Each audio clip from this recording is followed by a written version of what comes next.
Hello everyone, this is आकाश वांगडाले और आप सभी देख रहे हैं आपका अपना फेवरेट एजुकेशनल प्लेटफॉर्म जिसे आप कहते हैं मैग्नेट ब्रेन्स हिंदी मीडियम, जहां पर आपको मिलती है क्वालिटी कंटेंट एजुकेशन बिल्कुल फ्री ऑफ कॉस्ट। मतलब ये कि यहां पर आपको कोई पैकेज नहीं खरीदना है और ना ही किसी प्रकार का कोई रजिस्ट्रेशन फी पे करनी है। हमारा सिर्फ एक ही उद्देश्य है, शिक्षित भारत, विकसित भारत और समृद्ध भारत। और स्टूडेंट्स, आज की क्लास बड़ी इंटरेस्टिंग होने वाली है क्योंकि हम यहाँ से सीख रहे हैं जो हमारी केमिस्ट्री है, रसायन विज्ञान है, उसके बड़े बेसिक कॉन्सेप्ट्स। बात समझ में आ रही है? हम बात करेंगे परमाणु की संरचना के बारे में, जो कि बेसिकली हमारा एक चैप्टर है, अध्याय क्रमांक 4 जैसे हम कहते हैं, उसके माइंड मैप के बारे में। मतलब अगले कुछ मिनटों में इस चैप्टर के सारे कॉन्सेप्ट्स आपके दिमाग के अंदर मैं फिट कराने वाला हूं। बहुत ध्यान से देखिएगा और बढ़िया वाला ये चैप्टर है। और जहां जहां पर आपको डाउट आता है, जैसा कि आप हमेशा करते हो, मुझसे आप डाउट्स भी पूछ सकते हैं। क्लियर है कहानी? बोलो यस सर। स्टार्ट करते हैं आज की क्लास और देखते हैं कि भैया ये जो चैप्टर है बेसिकली ये है क्या। तो देखो, पिछला अध्याय अपन ने देखा था, बोलो यस सर। आपने कहा हाँ जी गुरुजी। पिछला अध्याय हमने देखा था, पिछले अध्याय का नाम क्या था? जैसे होता है ना सीरियल्स में क्या होता है, सारे एपिसोड्स आपस में कनेक्टेड रहते हैं, बस वैसे ही ये अध्याय जो है वो इसके पहले वाले अध्याय से एग्जैक्टली कनेक्टेड है। अध्याय 3 की यदि हम बात करें, बहुत ध्यान से देखना, अध्याय 3 की यदि हम बात करें तो इसको हम कह रहे थे अणु और परमाणु, या आप ये कह लो परमाणु और अणु। ठीक है जी, परमाणु एवं अणु। ठीक, इसकी यदि हम बात करें तो भैया तीसरा अध्याय था हमारा परमाणु और अणु। अब यहां पर हमने क्या किया था, हमने अणुओं के बारे में देखा था, हमने यहां पर परमाणु के बारे में देखा था, पर ना हम परमाणु के अंदर नहीं गए थे। मतलब अपने को यह पता था कि भैया हाउ सोडियम होता है, हमको यह पता था कि ऑक्सीजन होता है, हमको यह पता था कि हाइड्रोजन होता है, पर हम उसके ना अंदर नहीं गए थे। बात समझ में आई? आज की क्लास में हम वो जो परमाणु है उसको जूम करके देखेंगे। मतलब आज की जो क्लास है, राइट, इसमें परमाणु को हम क्या करने वाले हैं, तो हम इसको करने वाले हैं जूम। क्या करने वाले हैं? तो जो पिछले अध्याय में हमने देखा था, हम करने वाले हैं इसको जूम। बड़ी इंटरेस्टिंग कहानी है। हम इसको क्या करने वाले हैं, तो भैया भैया भैया भैया भैया हम इसको करने वाले हैं जूम। हम इसको क्या करने वाले हैं, तो हम जूम करने वाले हैं परमाणु को। इसके अंदर क्या क्या होता है, कौन से ऐसे कण हैं जो परमाणु का निर्माण करते हैं, इन सब के बारे में हम बात करेंगे। पिछले अध्याय में हमने डाल्टन अंकल जो थे इनके बारे में पढ़ा था, और इनके भी पहले हमने जो महर्षि कणाद हैं उनके बारे में पढ़ा था। बोलो यस सर। और इनके भी पहले हमने जो है महर्षि राइट कणाद के बारे में पढ़ा था। आपने कहा हाँ जी गुरुजी, बात तो सही है। इसके पहले हमने महर्षि कणाद के बारे में पढ़ा था। आपने कहा हाँ जी सर, जिन्होंने ये कहा था कि दुनिया की हर एक चीज, हर एक मतलब नदी से लेकर पहाड़ तक, बर्फ से लेकर वायु तक, इंसान से लेकर पेन तक, और पंखे से लेकर बोर्ड तक, सब कुछ जो है वो किससे मिलकर बना हुआ है? छोटे छोटे अविभाज्य कणों से मिलकर बना हुआ है। बात समझ में आ रही है? तो ये हमारे महर्षि कणाद अंकल जो थे इन्होंने कह दिया था। पर यदि हम बात करें, हम मॉडर्न साइंस की यदि बात करें, तो जॉन डाल्टन जो थे, इन्होंने कहा कि परमाणु जो है वो बेसिकली एक प्रकार का अविभाज्य। बात समझ में आ रही है? इन्होंने कहा कि बेटा देखो, परमाणु जो है वो एक प्रकार का अविभाज्य और अविनाशकारी या अविनाशी जो है, विनाशकारी नहीं, अविनाशी, जिसका विनाश नहीं हो सकता। Right right right right right right, ठीक है, बहुत ध्यान से देखिएगा, पाया जाता होता है। मतलब डाल्टन सर के हिसाब से परमाणु जो है वो एक अविभाज्य, जिसको हम तोड़ा नहीं जा सकते। बात समझ में आ रही है? सबसे मूल कण है किसी पदार्थ का। तो यदि हम बात करते हैं महर्षि कणाद के हिसाब से, तो इन्होंने भी कहा कि हर एक पदार्थ पूरी दुनिया में किससे मिलकर बना हुआ है? हर एक पदार्थ एक प्रकार के कणों से मिलकर बना हुआ है। On the same way Dalton ने भी यही कहा कि दुनिया की हर चीज जो है वो पार्टिकल्स यानी कि कणों से मिलकर बनी हुई है, जो कि अविभाज्य हैं और अविनाशी हैं। तो पिछले अध्याय तक तो यही कहानी चल रही थी, हम परमाणु को एक कण मानकर चल रहे थे। अच्छा, हम परमाणु जो है इसको ही हम एक कण मानकर चल रहे थे। पर अब जो है पर्दा उठता है कि भैया ये जो कण है ना, ये और भी दूसरे कणों से मिलकर बना हुआ है। मतलब सीधी बात है कि हम परमाणु को जूम करेंगे, कितने प्रकार के परमाणु होते हैं वो देखेंगे, थोड़ा तत्व के बारे में पढ़ेंगे, और इस कहानी को ऐसा कंप्लीट करेंगे और कॉन्सेप्ट दिमाग के अंदर ऐसे फिट करेंगे कि कोई कुछ भी पूछ ले, अपने को वो बनेगा। बात समझ में आ गई? Yes sir. तो अब जो कण है वो किससे मिलकर बना है? तो ये बना है अब परमाणविक अरे सर ये तो धोखा हो गया, पिछली क्लास में तो हमने ये देखा था, मतलब पिछले चैप्टर में तो हमने ये देखा था कि जो परमाणु है वो एक अविभाज्य कण है। अब आप बता रहे हो कि सर सर सर सर कण परमाणु जो है वो भाई अपरमाणविक कणों से मिलकर बना है। बात समझ में आई? तो परमाणु जो है वो मुख्यतः किससे मिलकर बना हुआ है? अपरमाणविक कणों से। अब ये ऐसे तो हुआ नहीं होगा कि वैज्ञानिक लोग एक दिन रात को सोए होंगे बढ़िया दाल चावल रोटी सब्जी पूड़ी भाजी खा के। ऐसा तो हुआ नहीं होगा कि साइंटिस्ट वैज्ञानिक जो हैं एक दिन रात में बढ़िया जो है कुछ भी जो भी आपका फेवरेट है वो खाकर सोए होंगे, दूसरे दिन सुबह उठे होंगे और बता दिया होगा सुनो हमको पता चल गया, सपने में हमने ये देखा कि परमाणु जो है वो कुछ कणों से मिलकर बना हुआ है। तो ऐसा तो हुआ नहीं होगा। बात समझ में आ रही? मतलब ये रिसर्च के बेसिस पर पता चला हमें कि परमाणु कैसा होता है। तो दो चीजें इस पूरे चैप्टर में अपने को पढ़ना है, बहुत ध्यान से देखिएगा, जैसा कि मैं हर चैप्टर के साथ करता हूं। जैसा कि मैं हर चैप्टर के साथ करता हूं, सबसे पहले हर चैप्टर का हम एक ट्रेलर देखते हैं, एक टीजर देखते हैं, उसके बाद इस पिक्चर पर हम वापस आते हैं। बात समझ में आई? तो बहुत ध्यान से देखिएगा। अपरमाणिक कण जो थे, मतलब ऐसे कण जिन्होंने परमाणु का निर्माण किया, उनके बारे में हम पढ़ेंगे और इसके बाद वन बाय वन सारी चीजें अपने दिमाग के अंदर कैसी होती जाएंगी, फिट होती जाएंगी। क्लियर है कहानी? बोलो यस सर। हम बात कर रहे हैं किसके बारे में? परमाणु की संरचना के बारे में। बढ़िया वाला ये चैप्टर है, बहुत ध्यान से देखिएगा। अध्याय का नाम है परमाणु की संरचना। मेरे साथ साथ बनाओ, चलो ये लो मेरे साथ साथ बना लो भैया, बहुत बढ़िया वाली बात बता रहा हूं, क्योंकि कक्षा 9वीं में हो ना आप लोग, पक्का। अब 9th क्लास में हो तो भाई सीधी सी बात है, इस बार आपका विज्ञान जो है वो रसायन विज्ञान में परिवर्तित हो गया है। 7वीं 8वीं तक क्या होता था कि विज्ञान एक प्रकार का होता था, इस बार आपको कई नए झटके मिले। पता है कैसे? केमिस्ट्री और फिजिक्स में आपको न्यूमेरिकल्स यानी कि मैथ्स में जैसे सवाल पूछे जाते हैं उस बार आपको साइंस में मिल गए इस बार। बात समझ में आ रही है? तो ऐसी कई सारी चीजें नई नई हो रही हैं, इसलिए सब चीज को समझना और सीखना बहुत जरूरी है, बहुत अच्छे से बेटा, ठीक है? यस सर, कर लेंगे, कोई दिक्कत नहीं। हाँ जी, अध्याय का नाम क्या है? तो आपने कहा गुरुजी अध्याय का नाम है परमाणु की संरचना। परमाणु की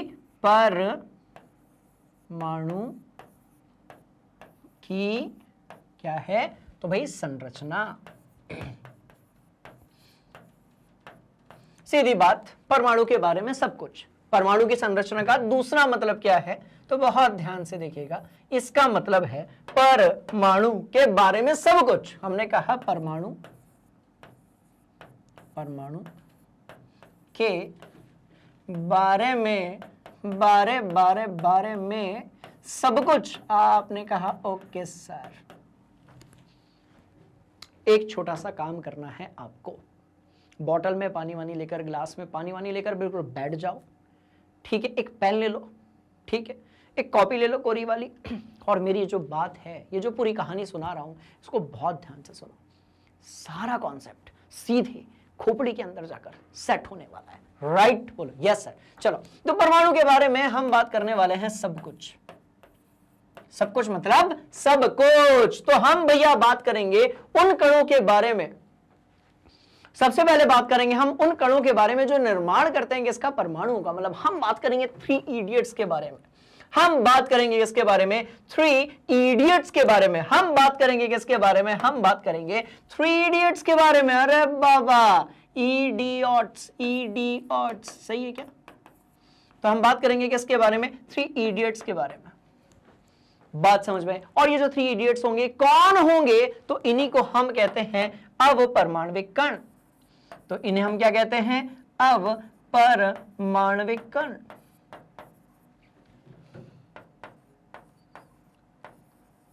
तो इन्हें हम क्या कहेंगे? तो भाई अपरमाणविक कण। अरे ठीक है भैया, परमाणविक कण।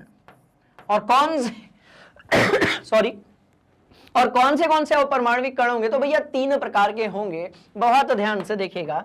3 प्रकार के अपरमाणविक कण होंगे। कौन से देख लेते हैं। तो पहला, उसके बाद दूसरा, थोड़ा इसको ऊपर सेट कर देते हैं, ठीक है? तो 3 प्रकार के अपरमाणविक कणों के बारे में अपने को पढ़ना है। बात हो गई कैसी? खत्म। चलो तीसरा, ठीक है, इसको भी थोड़ा ऊपर सेट कर देते हैं, खत्म बात। और कौन से तो आप बोलोगे सर देखो, एक है इलेक्ट्रॉन, एक है प्रोटॉन, और एक जो है वो है आपका न्यूट्रॉन। एक जो है वो कौन सा है, तो भैया वो है न्यूट्रॉन। तो अपरमाणविक कणों के बारे में सब कुछ पढ़ेंगे कि ये कैसे बने, क्या हुआ, कैसे हुआ, सब कुछ हम पढ़ने वाले हैं अपरमाणविक कणों के बारे में। ठीक है जी, परमाणु के बारे में जब सब कुछ पढ़ेंगे तो हम बात करेंगे सबसे पहले किसके बारे में, तो भैया 3 इडियट्स यानी कि अपरमाणविक कणों के बारे में। चलो, एक ये मुख्य टॉपिक था। दूसरा जो मुख्य टॉपिक है, बहुत ध्यान से देखिएगा, उसमें हम पढ़ते हैं परमाणु मॉडल के बारे में। दूसरा जो मुख्य टॉपिक है उसमें हम बात करेंगे किसके बारे में, तो भाई परमाणु मॉडल के बारे में। किसके बारे में, तो हम बात करने वाले हैं परमाणु मॉडल के बारे में। इधर कहीं चिपका देते हैं उस कहानी को। चलो भाई, परमाणु मॉडल, ये डिब्बा बना दिया हमने। और दूसरा हमारा सबसे तगड़ा वाला हॉट टॉपिक है इस चैप्टर का, और वो क्या है, तो भाई परमाणु मॉडल। छोटा चैप्टर है, मस्त चैप्टर है, दिमाग के अंदर सेट करेंगे, आ जाओ। ठीक है, तो ध्यान से देखना, परमाणु मॉडल। तो मैं किसकी बात कर रहा हूं, परमाणु मॉडल। अरे बाबा, परमाणु मॉडल।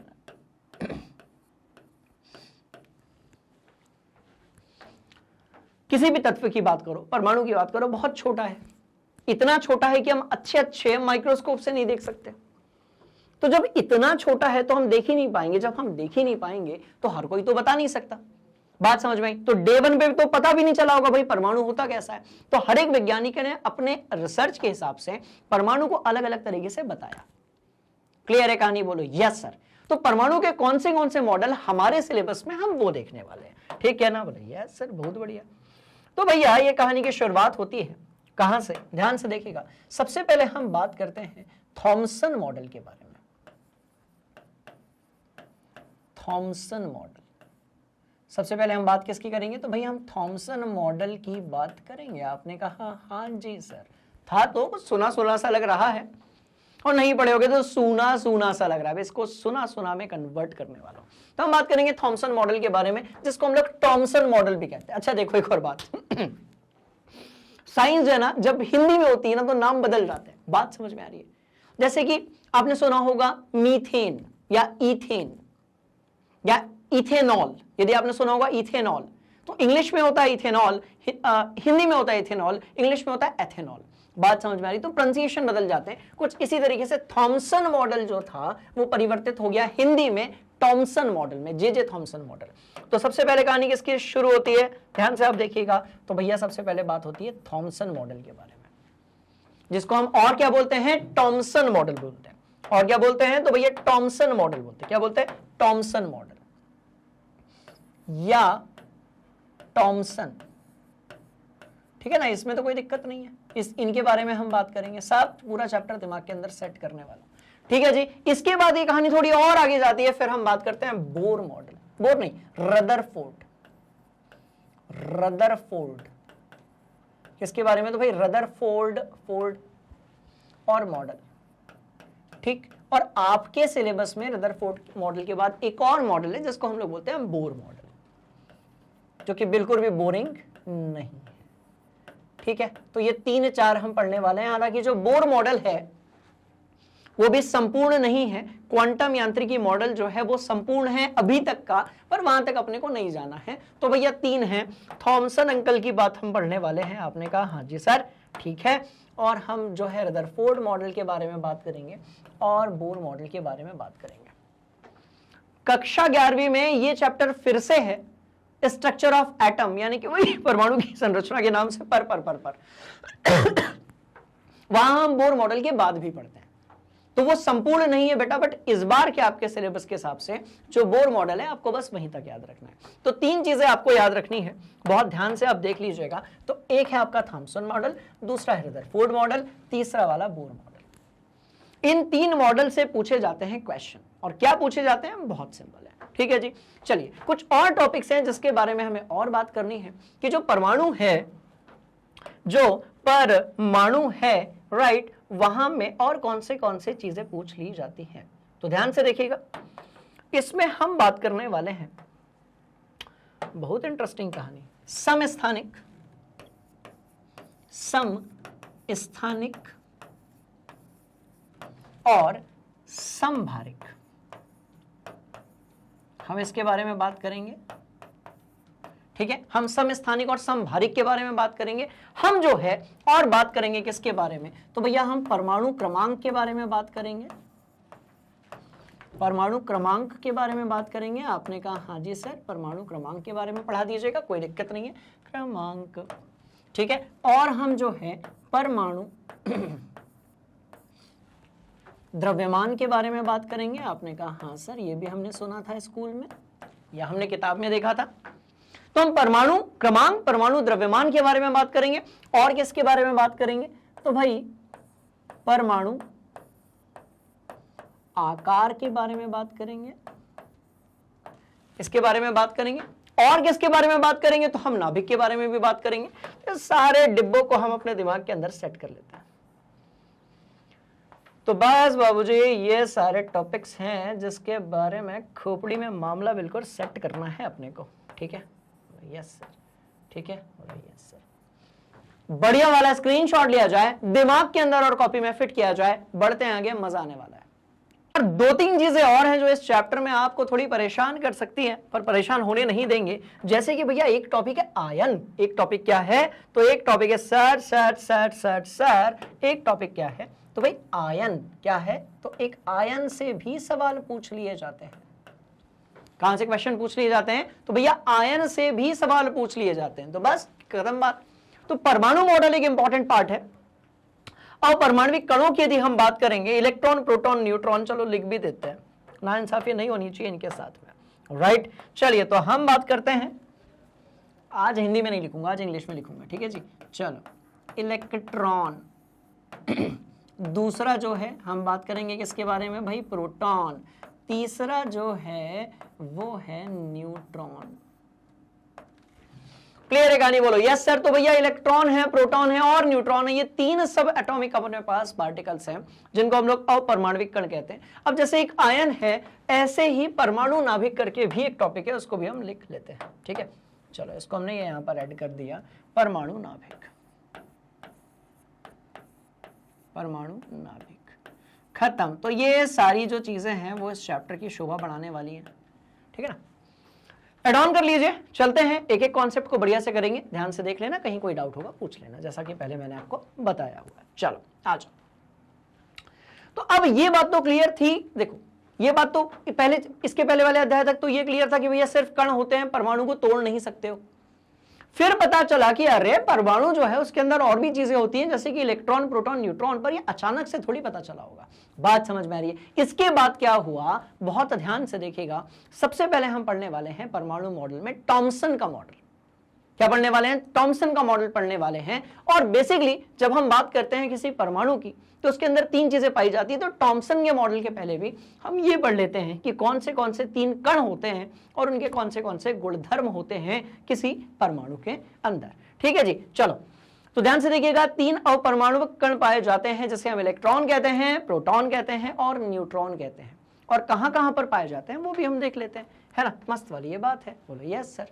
ठीक, चलो देखो ये लो। तो मैंने कहा कि जो परमाणु है कैसा दिखता है वो देखते हैं, आओ। तो भाई परमाणु जो है वो कैसा दिखता है, परमाणु जो है वो कैसा दिखता है, चलो भैया देख लेते हैं। तो ये रहा परमाणु, ये कौन सी चीज रही, तो भैया ये परमाणु रहा। इस परमाणु में बीच में होगा, थोड़ा और इसको अपन बड़ा बनाते हैं, ठीक है, ये बना दिया मैंने परमाणु। अब ये जो परमाणु होगा बहुत ध्यान से देखना है, इसके बीच में क्या होगा, नाभिक होगा। इसके बीच में क्या होगा, तो आप यदि ध्यान से देखेंगे तो भाई इसके बीच में होगा नाभिक। तो ये हो गया बीच में नाभिक, ठीक है, ये हो गया बीच में क्या, तो भाई ये हो गया बीच में नाभिक। और इसमें होती हैं ऊर्जा कक्षाएं। इसमें क्या होती हैं, तो आपने कहा सर इसमें होती हैं ऊर्जा कक्षाएं। ठीक है, एक मिनट बेटा,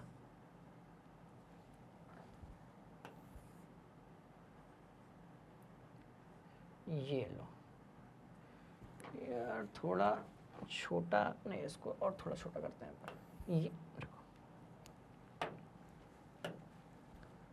तो यहां पर बना दिया मैंने ये ऊर्जा कक्षा,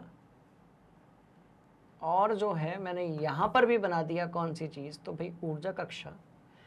ठीक है, अब जो परमाणु है आपको वो दो तरीके से दिख रहा होगा कि भैया जो बीच वाला पार्ट है ना, इसको हमने कहा नाभिक। ये जो भाग है इसको हमने क्या कह दिया, नाभिक कह दिया। और इस नाभिक में तीन में से दो पार्टिकल्स पाए जाते हैं, जिसमें आता है प्रोटॉन और आपका न्यूट्रॉन। चलो तो प्रोटॉन और न्यूट्रॉन दोनों बना देते हैं इसके अंदर। ठीक है जी, चलिए तो ये है भैया प्रोटॉन, ये रहे प्रोटॉन। ठीक, और जैसे प्रोटॉन हमने बनाए हैं ऐसे ही हम कौन सी चीज बनाएंगे, तो हम बना देंगे इसके अंदर, कौन से रंग से बनाया जाए लाल रंग से। तो ये हमने जो है इसके अंदर न्यूट्रॉन बना दिए। कौन सी चीज बना दी, तो भाई न्यूट्रॉन बना दी। ठीक है, थोड़े प्रोटॉन और बढ़ा देते हैं, खत्म बात। तो नाभिक के अंदर दो प्रकार की चीजें हैं। कौन सी वो दो चीजें हैं, बहुत ध्यान से देखिएगा। तो भाई एक है प्रोटॉन, ये वाला आपका हो गया प्रोटॉन। ठीक, प्रोटॉन, और ये हो गया न्यूट्रॉन। यार थोड़ा बड़ा से लिखेंगे तो मजा आएगा। न्यूट्रॉन। ठीक है, तो प्रोटॉन बना लिया और क्या बना लिया, न्यूट्रॉन बना लिया। ये दोनों पाए जाते हैं कहां पर, नाभिक में। अब आप बोलोगे सर इलेक्ट्रॉन कहां पाया जाता है, ये भी तो बताइए। तो भैया इलेक्ट्रॉन जो है, राइट, बोलो यस सर, बोलो यस सर, बोलो यस सर। इलेक्ट्रॉन जो है वो पाया जाएगा किसमें, ऊर्जा कक्षा में। जैसे एक इलेक्ट्रॉन यहां पर, थोड़ा बड़ा बना लेंगे इस इलेक्ट्रॉन को हम लोग, जैसे एक इलेक्ट्रॉन यहां पर समझने के लिए। ठीक है, ऐसे ही एक इलेक्ट्रॉन यहां पर। तो पहली की ऊर्जा कक्षा में 2 इलेक्ट्रॉन, उसके बाद वाली जो ऊर्जा कक्षा है उसमें 1 2 3 4 5 6 इतने अधिकतम इलेक्ट्रॉन जो हैं वो आ सकते हैं। इतना तो कर लोगे ना, पक्का ना। चलो खत्म बात। तो ये जो चीज अपने को मिली, ये जो चीज हमको मिली, इसको हमने क्या कहा, तो इसको हमने कह दिया इलेक्ट्रॉन। ठीक,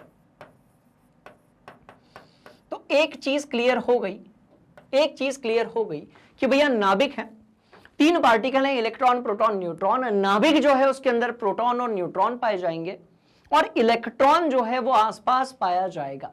बात समझ में आ रही है। तो ये बड़ा अपडेटेड मॉडल था। अब हम ये देख लेते हैं कि जो इलेक्ट्रॉन है, जो आपका न्यूट्रॉन है, जो आपका प्रोटॉन है, इनके कौन से गुणधर्म होते हैं, क्या इनका द्रव्यमान होता है, क्या इनका आवेश होता है, इसके बारे में कौन सी चीजें हैं जो अपने को याद रखनी है। क्लियर है कहानी, बोलो यस सर, खत्म खेल। आइए आइए आइए आइए, जल्दी आइए।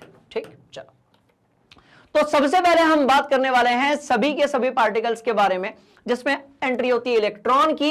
इलेक्ट्रॉन की जो खोज है वो किसने की, जे टॉमसन या फिर जे थॉमसन ने। जब बात प्रोटॉन की होती है तो पहले जो सवाल था, पहले जो किताबें थी उन सब में गोल्डस्टीन लिखा हुआ था, पर अब आपको इसको अपडेट करना पड़ेगा। बात समझ में आ रही है, इसको आपको अपडेट करना पड़ेगा, और अब आपको यहां पर नाम लेना पड़ेगा रदरफोर्ड का।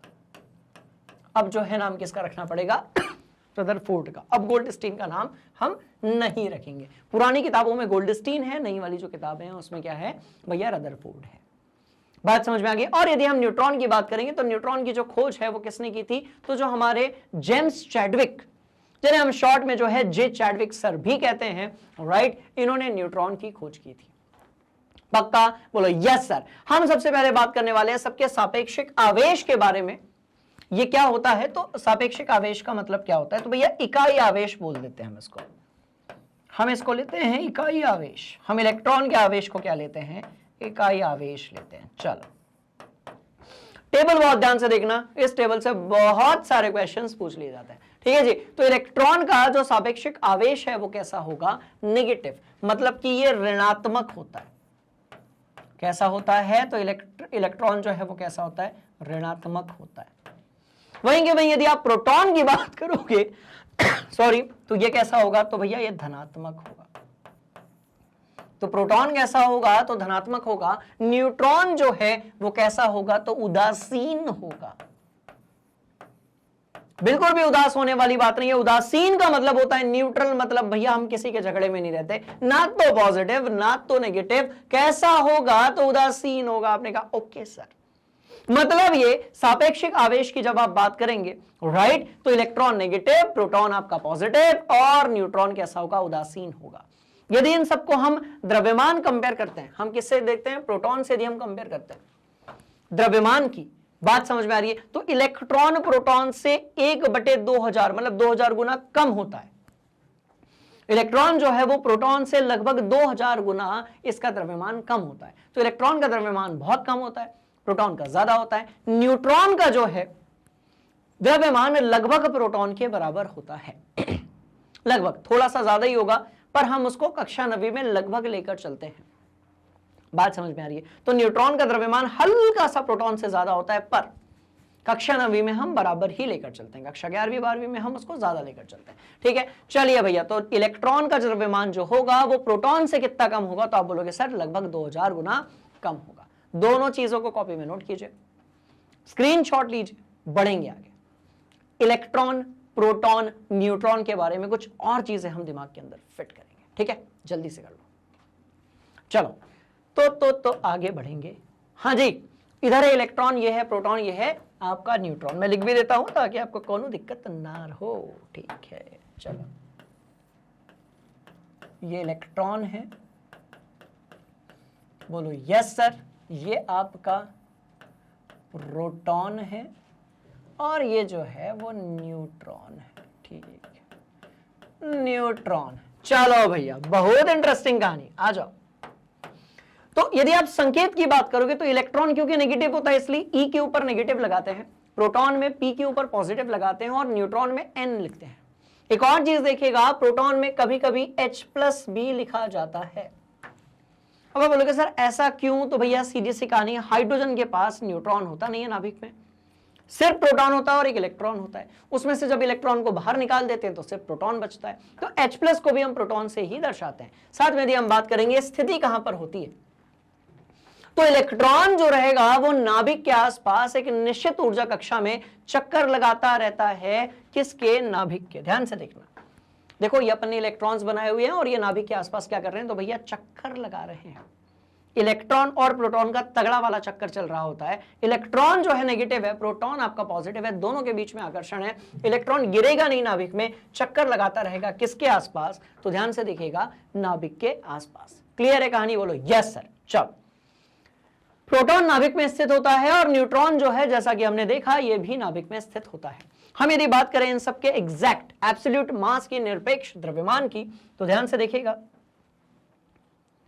उल्टा उल्टा उल्टा उल्टा उल्टा हो गया। ठीक है, कोई बात नहीं, मत घबराइए, मत घबराइए। ठीक है, ऊपर वाले पॉइंट्स को नोट करो। चलो हरी अप। अरे यार, ठीक है, कोई बात नहीं, कोई बात नहीं, चलो कोई बात नहीं, ठीक है, चलो चलो, बात समझ में आ गई। ध्यान से देखना, तो हम जो है द्रव्यमान में निकालेंगे और आवेश में निकालेंगे। अब देखो भैया, यहां पर कूलाम जो है वो किसकी इकाई होती है, तो कूलाम जो है वो आवेश की इकाई होती है, इसलिए इसको हम क्या बोलेंगे, निरपेक्ष आवेश बोलेंगे। और आवेश बोले तो भाई चार्ज। क्लियर है कहानी, बोलिए यस सर। और वहीं के वहीं यदि आप नीचे की तरफ देखोगे तो सब जगह ग्राम लिखा हुआ है, और जो ग्राम है बेसिकली वो किसकी इकाई होती है, तो इकाई द्रव्यमान की होती है। ऐसा इकाई नहीं होती, वो केजी होती है, पर द्रव्यमान की जो इकाई है वो ग्राम होती है। तो नीचे की तरफ जो है यहां पर आ जाएगा द्रव्यमान, द्रव्यमान। और निरपेक्ष द्रव्यमान को हम इंग्लिश में क्या बोलेंगे, एब्सोल्यूट मास। ठीक है जी, तो तीनों के आपके पास सब द्रव्यमान भी हैं और आवेश भी हैं। बहुत ध्यान से आप देखेंगे, राइट। तो आवेश की यदि हम बात करें तो इलेक्ट्रॉन का जो आवेश है वो कितना होता है, तो बहुत ध्यान से देखिएगा, इलेक्ट्रॉन का आवेश होगा नेगेटिव, क्योंकि इलेक्ट्रॉन जो है वो एक नेगेटिव कण है। तो इलेक्ट्रॉन का आवेश होगा नेगेटिव 1.6 इंटू 10⁻⁻19 कूलाम, ऋण आवेश। अच्छा, लिख दिया गया है ऋण आवेश, इसलिए इसको हटा दो। बात समझ में आ रही है, तो ये नेगेटिव होगा और कूलाम जो है उसकी इकाई होगी। कुछ इसी तरीके से प्रोटॉन का जो आवेश है आप यदि ध्यान से देखेंगे तो उतना ही होगा जितना इलेक्ट्रॉन का आवेश है, पर प्रोटॉन कैसा है, पॉजिटिव है, इलेक्ट्रॉन कैसा है, नेगेटिव है। आपने कहा ओके गुरुजी। और यदि हम न्यूट्रॉन की बात करें, राइट, तो ये उदासीन होता है, मतलब ये कि इसके पास कोई आवेश नहीं होता। क्लियर। पर द्रव्यमान जो है वो तीनों के पास होता है। इलेक्ट्रॉन का जो द्रव्यमान है वो कितना है, तो भैया 9 गुणा 10 की घात, ठीक है, -38 ग्राम। मैं इसको केजी में भी लिख देता हूं ताकि आपको ये कहानी और इजी लगे, ठीक है। तो केजी में हो जाएगा 9.1 इंटू 10⁻⁻31 केजी।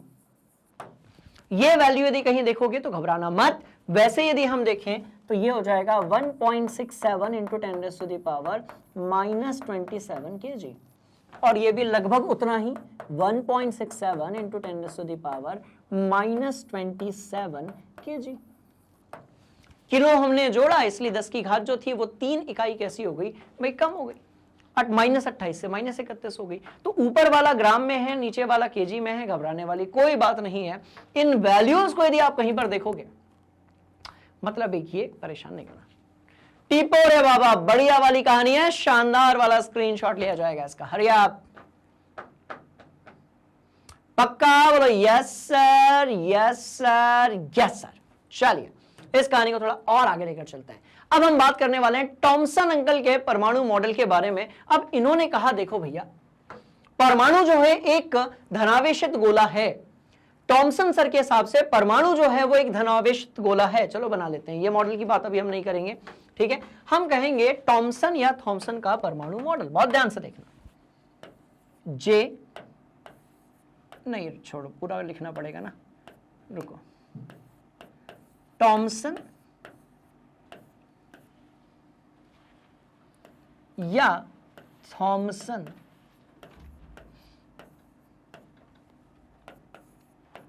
का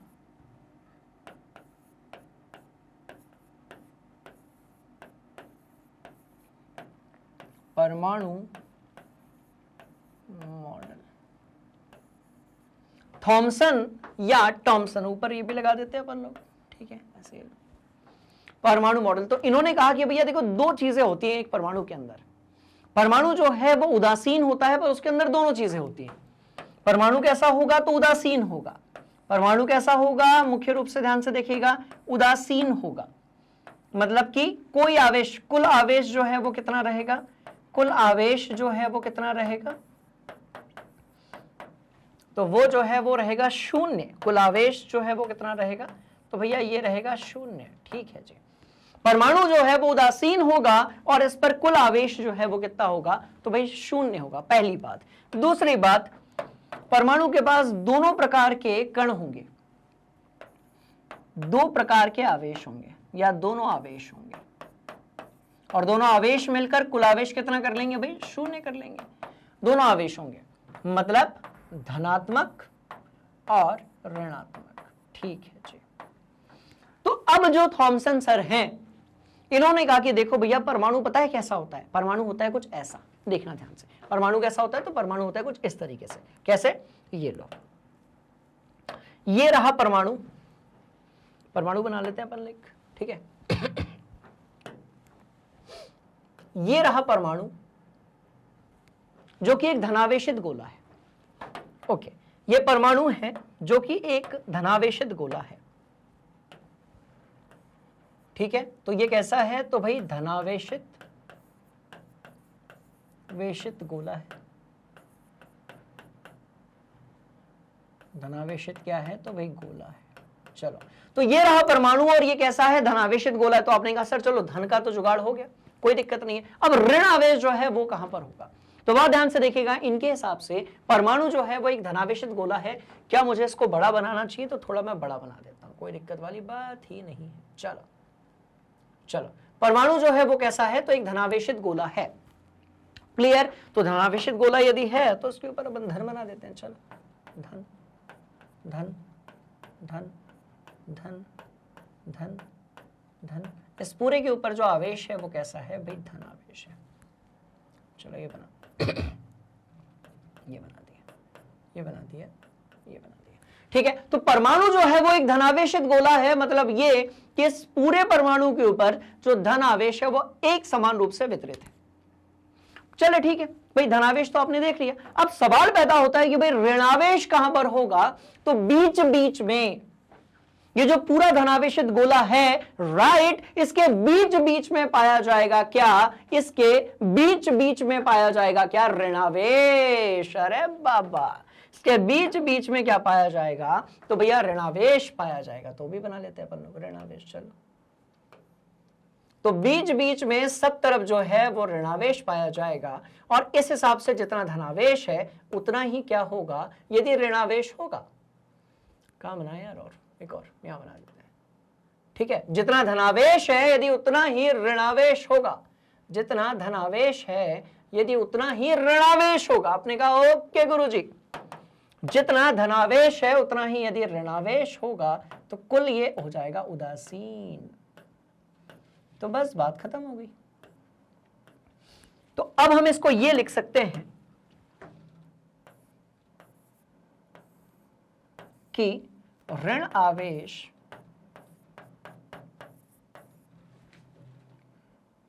ऋणावेश भी लिख सकते हैं, ठीक है, एक समान रूप से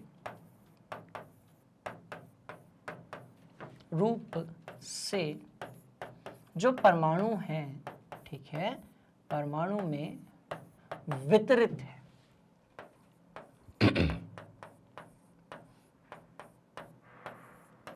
खत्म बात।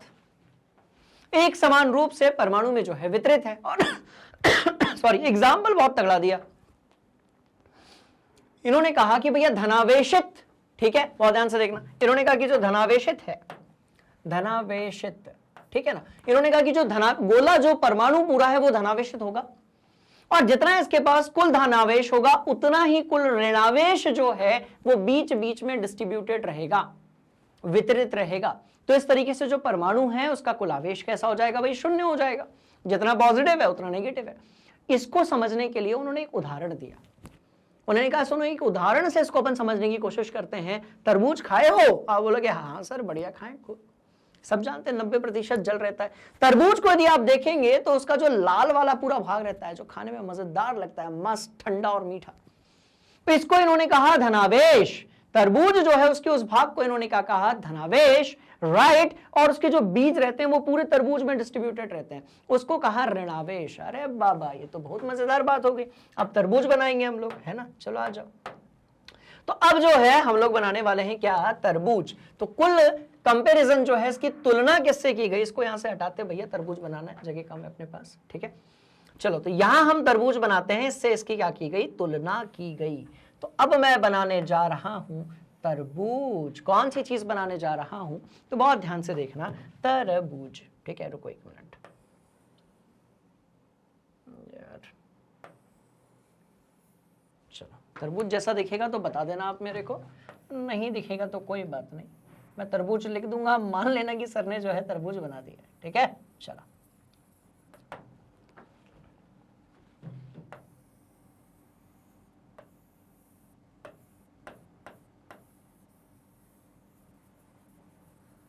चलिए, तो इस तरीके से भैया ये वाला भाग तो हो गया। आ जाओ।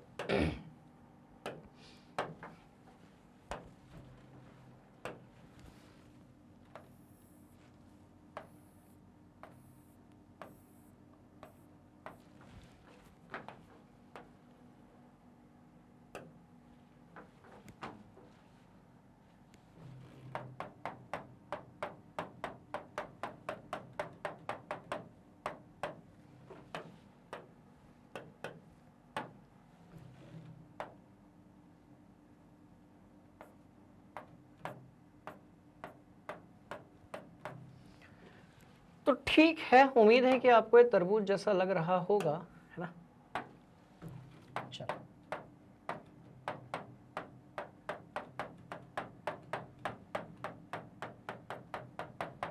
चलो, तो तरबूज से कंपेयर किया गया कि भैया देखो, जो तरबूज होता है उसका अंदर वाला जो भाग रहेगा, ठीक है, जो तरबूज होता है उसका जो अंदर वाला भाग रहेगा, क्या इसी रंग से हमने बनाया था? जी हाँ, बिल्कुल बनाया था। उसका जो अंदर वाला भाग रहेगा, लाल वाला जो भाग है उसको हम धनावेश मानेंगे, इसलिए मैंने पहले ही लाल कलर से बना दिया है, ठीक है। और जो काले कलर के बीज रहेंगे वो इक्वली डिस्ट्रीब्यूटेड रहेंगे ऋणावेश के रूप में। चलो तो लाल रंग पहले अपन इसमें भर देते हैं और ये कहानी बड़ी इंटरेस्टिंग हो जाएगी।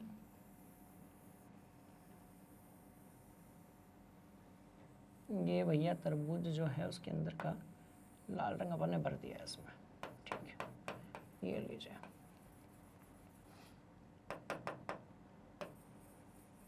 चलिए ये लीजिए, ये हो गया तरबूज के अंदर का यहाँ पर लाल वाला भाग। अरे बढ़िया बन रहा है यार ये तो, ठीक है।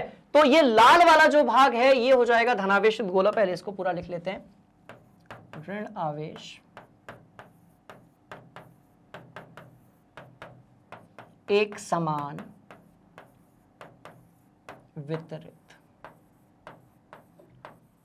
तो अब कोई दिक्कत वाली बात नहीं है। तो आपको जो है, इसलिए हम इसको तरबूज मॉडल यानी कि वाटरमेलन मॉडल भी कहते हैं कि भैया ये जो तरबूज है, राइट, बोलो यस सर। तो तरबूज के बीच में जो इसके बीज बने हुए हैं, इसके जो बीज बने हुए हैं तरबूज के, राइट, बीज कैसे हैं, तो बीज है भैया इसके नेगेटिव, ये बीज बने हुए हैं तरबूज के, क्लियर। चलो ये बीज बना देता हूं मैं, ये यहां पर बीज बना दिए मैंने, बड़ा बीज बन गया है थोड़ा सा, ठीक है। तो तरबूज के जो बीज होंगे वो कैसे होंगे, तो भाई नेगेटिव होंगे, ये negative negative negative negative negative. और ये जो पूरा भाग है ना, ये वाला जो पूरा भाग है इसको हम क्या बोलेंगे, इसको हम बोलेंगे पॉजिटिव। और बीज जो होंगे उसको हम क्या बोलेंगे, ध्यान से देखना, बीज जो है उसको हम बोलेंगे नेगेटिव। और यहां पर हमारे जो थॉमसन अंकल हैं, जिन्हें हम थॉमसन अंकल भी कहते हैं, उन्होंने उदाहरण दिया समझने के लिए, तुलना की, क्या की, उदाहरण दिया, ठीक, और समझने के लिए क्या की, तो भैया तुलना की, तुलना, उदाहरण दिया, तुलना की। क्लियर है कहानी, बोलो यस सर। और इस तरीके से थॉमसन या टॉमसन का जो मॉडल है खोपड़ी के अंदर जो है फिट हो चुका है, एकदम सेट हो चुका है, दिक्कत वाली कोई बात नहीं है, ठीक है। इसीलिए जो टॉमसन या थॉमसन का मॉडल है इसको हम लोग वाटरमेलन मॉडल, तरबूज मॉडल भी कहते हैं। तो अब क्लियर है कहानी, बोलो यस सर। सब कुछ सेट है, बोलो यस सर। तगड़ा वाला स्क्रीनशॉट, इस कहानी को अपने दिमाग में अपनी कॉपी में नोट कर लीजिए और हम बढ़ रहे हैं आगे, ठीक है। चलो तरबूज तो बन गया, ठीक, ले लो स्क्रीनशॉट, ले लो, काट के खा लेना, बढ़िया मजेदार अच्छा रिजल्ट आ जाएगा, ठीक है जी। चलिए तो भैया ये रही कहानी, इसको बढ़िया तरीके से अपनी कॉपी में नोट कर लो। चलो तो ये रही पूरी कहानी, आप इसे नोट कर लीजिए। और इसके बाद हम जा रहे हैं किसकी तरफ, तो रदरफोर्ड के मॉडल की तरफ। साथ में हम ये भी डिस्कस करेंगे कि जो टॉमसन मॉडल था इसमें कोई कमी तो नहीं थी, तो बिल्कुल थी। क्या प्रस्तावित किया था इसकी भी हम बात करेंगे, कमी कौन सी है उसके बारे में भी हम बात करेंगे, और हम रदरफोर्ड के मॉडल के बारे में भी बात करेंगे। आपको क्या करना है, आपको जो है सारे पॉइंट सबसे पहले अपनी कॉपी में नोट करना है। जैसे आप पॉइंट्स को नोट करेंगे उसके बाद हम आगे बढ़ेंगे और भी चीजों को अपडेट करेंगे, ठीक है। नोट करो, बढ़ते हैं आगे। चलिए तो बहुत डिस्कशन हो गया थॉमसन अंकल के बारे में। अब हम इसके बाद हम आगे चलते हैं रदरफोर्ड के मॉडल की तरफ। और क्योंकि ये मॉडल संपूर्ण तो था नहीं, बात समझ में आई, इस मॉडल में बहुत सारी जो थी, बात समझ में आ रही है, कमियां थी। सबसे पहली बात कि ऊर्जा कक्षा के बारे में नहीं पता था, पर ये बहुत ही बेसिक मॉडल था। इस तरीके से जो थॉमसन या टॉमसन सर का मॉडल था ये बहुत ही ज्यादा बेसिक मॉडल था, बात समझ में आ रही है। तो यहां से क्वेश्चंस पूछे जा सकते हैं, पर ये सत्य नहीं है। अब सत्य क्या है वो देख लेते हैं। तो भैया अब एंट्री होती है एक बहुत धुरंधर मॉडल की, और उसको हम कहते हैं रदरफोर्ड का परमाणु मॉडल। क्लियर है कहानी, बोलो यस सर। तो रदरफोर्ड सर ये जानने के बड़े इच्छुक थे कि इलेक्ट्रॉन जो है वो परमाणु के अंदर किस तरीके से व्यवस्थित होता है। वैसे तो बिल्कुल नहीं होता है, जैसे थॉमसन अंकल ने बताया था कि भाई इलेक्ट्रॉन सब तरफ जो है डिस्ट्रीब्यूटेड रहेगा। तो इन्होंने क्या किया, ध्यान से देखना, इन्होंने जो है गोल्ड फॉइल एक्सपेरिमेंट किया। क्या किया, गोल्ड फॉइल एक्सपेरिमेंट किया। और इसमें हुआ क्या वो हम देखते हैं, ध्यान से देखना। एक एक्सपेरिमेंट किया गया, ठीक है। तो हम कहेंगे, बात किसकी करेंगे, रदरफोर्ड। हम जो है बात किसकी करेंगे, रदरफोर्ड सर का, ठीक है, रुको, काय का सर्वर, रदरफोर्ड चाचा का प्रयोग, ठीक है जी, बोलो यस सर। रदरफोर्ड अंकल का प्रयोग, खत्म बात, बहुत सिंपल था।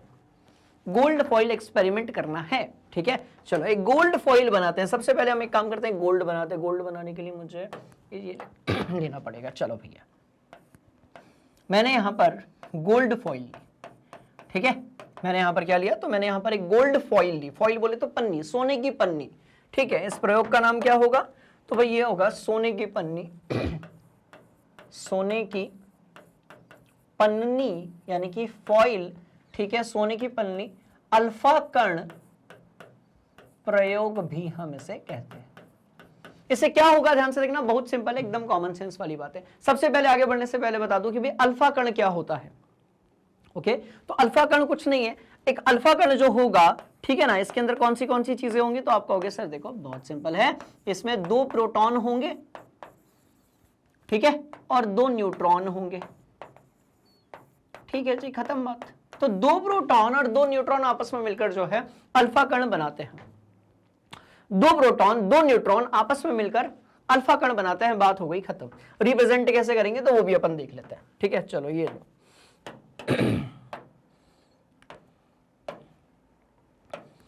तो भैया ये पहला प्रोटॉन, ये मैंने दूसरा प्रोटॉन बना दिया, ये पहला न्यूट्रॉन और ये मैंने दूसरा न्यूट्रॉन बना दिया। चलो बहुत बढ़िया, ठीक है। प्रोटॉन लिख दो, प्रोटॉन लिख दो, न्यूट्रॉन न्यूट्रॉन लिख दो। ये जो पूरी चीज आप देख रहे हो, इसको हमने क्या कह दिया, तो भाई इसको हमने कह दिया अल्फा कण। अब अल्फा कण ये होते हैं, तो अब भाई सीधी सी बात है, अल्फा कण यदि हैं तो इसके ऊपर जो आवेश होगा, अल्फा कणों के ऊपर जो आवेश होगा वो कैसा होगा, तो आप देखकर बताओगे और आप बोलोगे सर देखो आवेश पता है कैसा होगा, धनात्मक होगा। आवेश कैसा होगा, तो भाई आवेश कैसा होगा, तो धनात्मक होगा, सीधी सी बात, क्योंकि 2 प्रोटॉन हैं, उन्हीं का आवेश हम काउंट करेंगे, न्यूट्रॉन जो है उनके आवेश को काउंट करना ही नहीं, क्योंकि होता ही नहीं उनके पास, सीधी सी बात, ठीक है। चलो ठीक है जी, तो ये रही भैया गोल्ड फॉइल, ये जो है सोने की पन्नी रही, और इसके आसपास ध्यान से देखना, इसके आसपास मैंने एक स्क्रीन बनाई, इसके आसपास जो है मैंने यहां पर एक स्क्रीन बनाई। क्या बनाई, तो भैया स्क्रीन बनाई, स्क्रीन यानी कि पर्दा, ठीक है। और ये पर्दा ऐसा था कि जब इस पर कोई विकिरण जो है, ठीक, इसके ऊपर जब कोई विकिरण आएगा तो चमक पैदा होगी, बस इतनी सी बात है और कुछ नहीं है, ठीक है। तो आप बोलोगे सर ये तो बहुत सिंपल सी कहानी है, दिमाग में अपन वैसे ही सेट कर लेंगे, ठीक है, हाँ कर लिया ना सेट अपन ने, कोई दिक्कत नहीं है। चलो ये कर लिया हमने सेट, ठीक, ठीक है। चलो ये बना लिया हमने गोल्ड फॉइल, ठीक है, गोल्ड फॉइल बना लिया, इसके आसपास हमने स्क्रीन बना ली। अब बेसिकली बहुत ध्यान से देखिएगा हुआ क्या, अब जब अल्फा कण थे, ये यहां पर अल्फा कण है बहुत सारे, इसके अंदर बहुत सारे जो हैं वो क्या हैं, अल्फा कण हैं, और जब इन अल्फा कणों ने इधर जाने की कोशिश की तो अल्फा कण जो थे, ध्यान से देख, क्या क्या है, 3 चीजें हैं, अपने को वही दिमाग में याद रखनी है। कौन सी 3 चीजें, तो भाई पहली जो चीज है ये है स्क्रीन, ठीक, ये जो है ये क्या है, तो ये जो चीज है ये है गोल्ड फॉइल यानी कि सोने की पन्नी, सोने की झिल्ली ले लो भैया, झिल्ली एकदम पतली सी रहती है, ठीक है। सोना वैसे ही बहुत महंगा है, बहुत बड़ी मोटी नहीं ले सकते, ये कारण नहीं है। मोटी झिल्ली यदि आप लेंगे तो अल्फा पार्टिकल उसको अच्छे से क्रॉस नहीं कर पाएंगे, पतली से पतली अपने को यहाँ पर पन्नी लेनी है, ठीक है। और ये जो है इसमें से क्या निकल रहे हैं, तो भैया अल्फा कण निकल रहा है। अब अल्फा कण क्या है वो मैं आपको बता चुका हूं, कोई दिक्कत वाली बात ही नहीं है, ठीक है। तो अब इस सोने की झिल्ली के अंदर बहुत सारे जो है वो क्या होंगे, परमाणु होंगे, सीधी सी बात, बोलो यस सर। अब क्या हुआ, ध्यान से देखना, आसपास स्क्रीन रखी हुई है, और इस स्क्रीन पर जब कोई विकिरण जाकर टकराएगा तो चमक पैदा होगी। इस स्क्रीन के ऊपर जब कोई विकिरण जाकर टकराएगा तो क्या पैदा होगी, तो बाबूजी चमक चमक चमक पैदा होगी। क्या पैदा होगी, तो भैया चमक पैदा होगी, बस यहीं पर तो खेल छुपा है कि इसके ऊपर यदि कोई विकिरण जाकर टकराएगा तो क्या पैदा होगी, तो भाई चमक पैदा होगी। चलो ये भी एक कहानी इंटरेस्टिंग है। तो अब हुआ क्या, ध्यान से देखना, तो जब अल्फा कण यहां से क्रॉस गए और जब वो सोने की झिल्ली में से क्रॉस किया उन्होंने, तो उसके बाद जो था हुआ क्या, बहुत ध्यान से देखिएगा। तो इसके बाद क्या हुआ, देखो मैक्सिमम जो अल्फा कण थे वो ऐसे सीधे चले गए, ऐसे सीधे सीधे सीधे सीधे चले गए। कुछ इक्का दुक्का अल्फा कण जो थे वो रिटर्न आए, पर अधिकांश अल्फा कण जो है वो सीधे चले गए। अब अधिकांश अल्फा कण यदि सीधे चले गए तो चमक जो है वो कहां पैदा हुई? तो चमक जो है, ये देखो, ये चमक को मैं ऐसे स्टार से बना रहा हूं, ठीक है जी, झंडा नहीं है किसी देश का, वैसे भी शायद नीले रंग पे स्टार वाला किसी देश का झंडा अभी तक शायद नहीं है, जहां तक मुझे याद है, बाकी हो सकता है मेरी जानकारी अधूरी हो, पर ठीक है, रुको। बात समझ में आई। तो अब एक्सपेरिमेंट किया गया।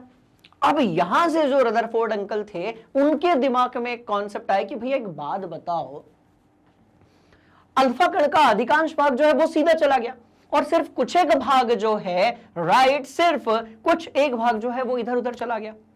एक काम करते हैं, इसका जो सोने की झिल्ली में बहुत सारे जो सोने के परमाणु है ना, राइट, सोने के जो बहुत सारे परमाणु है उसमें से एक परमाणु को लेकर अपन जूम करके देखते हैं इस एक्सपेरिमेंट को। एक परमाणु लेते हैं और इस एक्सपेरिमेंट को हम जूम करके देखते हैं। बात समझ में आई? तो अब जो चीज बता रहा हूं बेटा उसको बड़े ध्यान से सुनना। तो हमने क्या किया, एक परमाणु को हम जूम करेंगे, ठीक है, ये वाली बात आपको दिमाग में फिट रखनी पड़ेगी।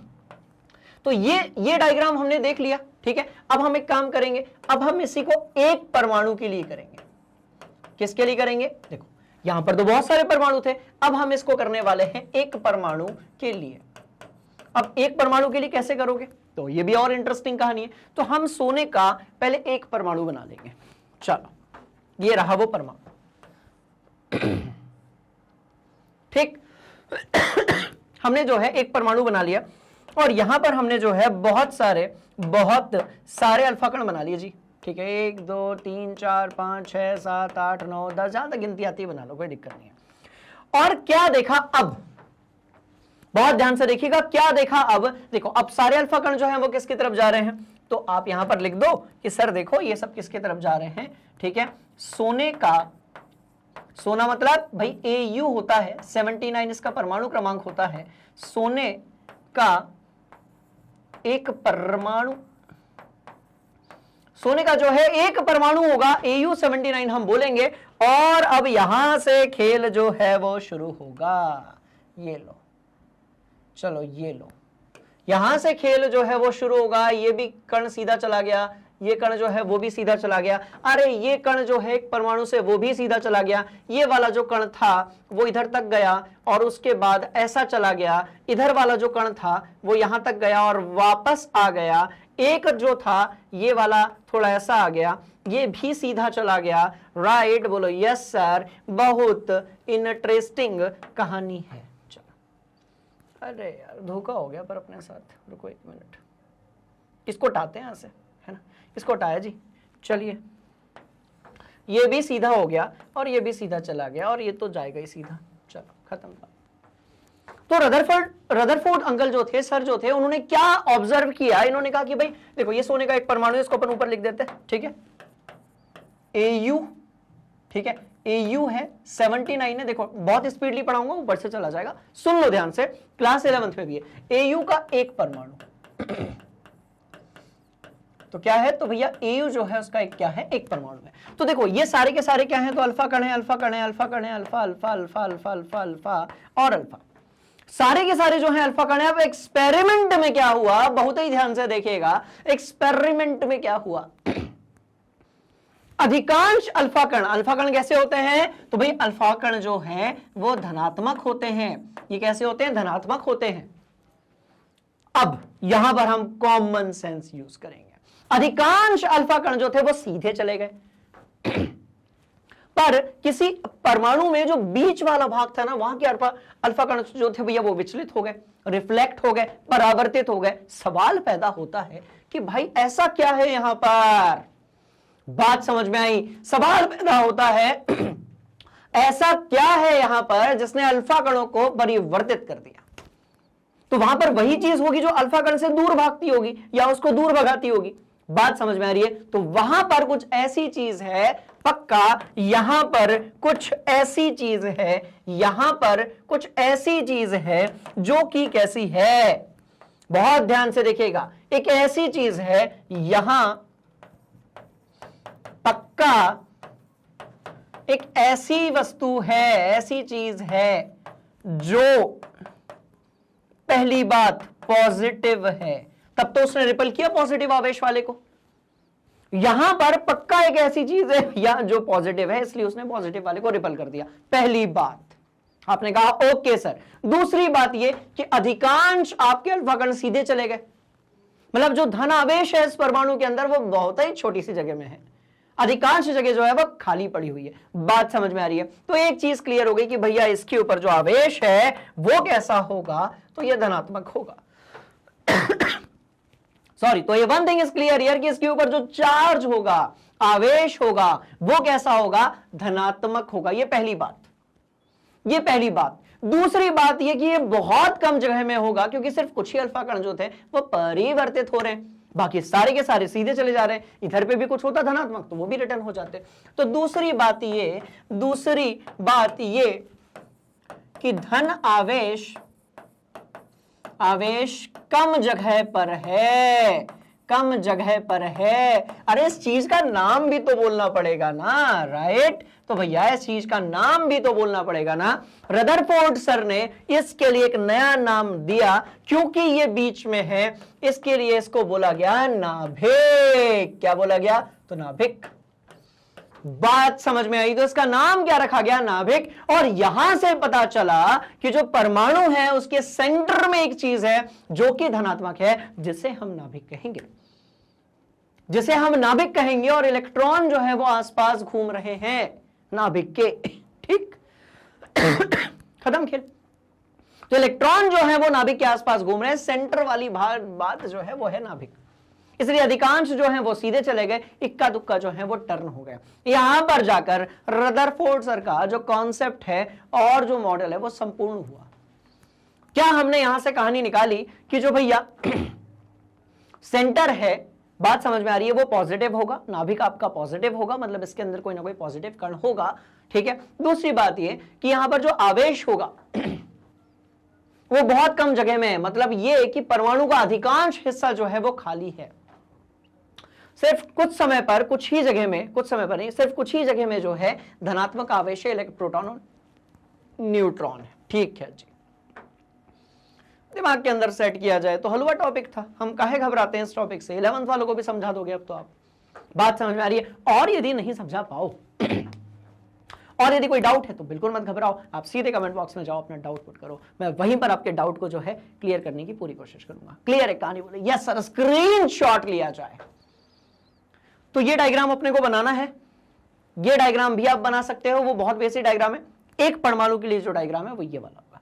आपने कहा जय गुरु जी, बहुत बढ़िया, बहुत शानदार, बहुत शानदार। चलो ठीक, तो अल्फा कण क्या होता है वो हम देख चुके हैं, इलेक्ट्रॉन किस तरीके से व्यवस्थित हैं किसी परमाणु में वो भी हम देख चुके हैं। बहुत ध्यान से देखिएगा तो क्या 3 कंक्लूजन निकल कर आए कि तेज गति से चल रहे अधिकांश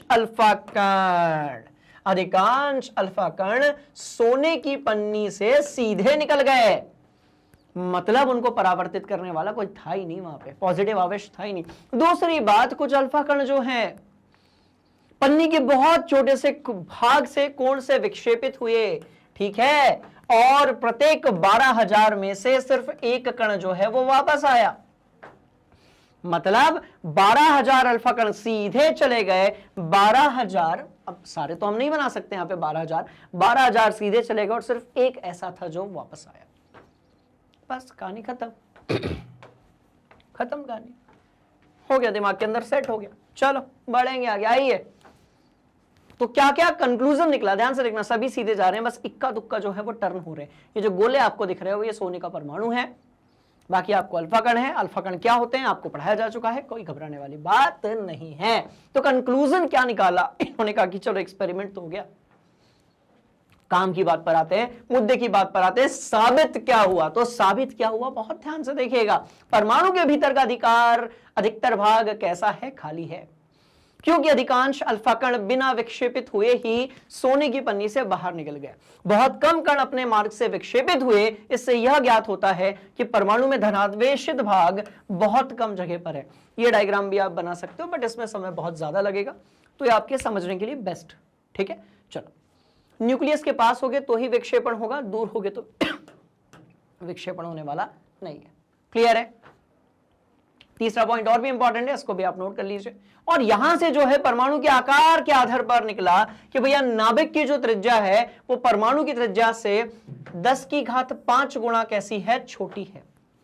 मतलब यहां मतलब की बात करनी पड़ेगी। मतलब ये कि यदि ये हमारा नाभिक है, ये बना नाभिक, तो इतनी सी जगह पर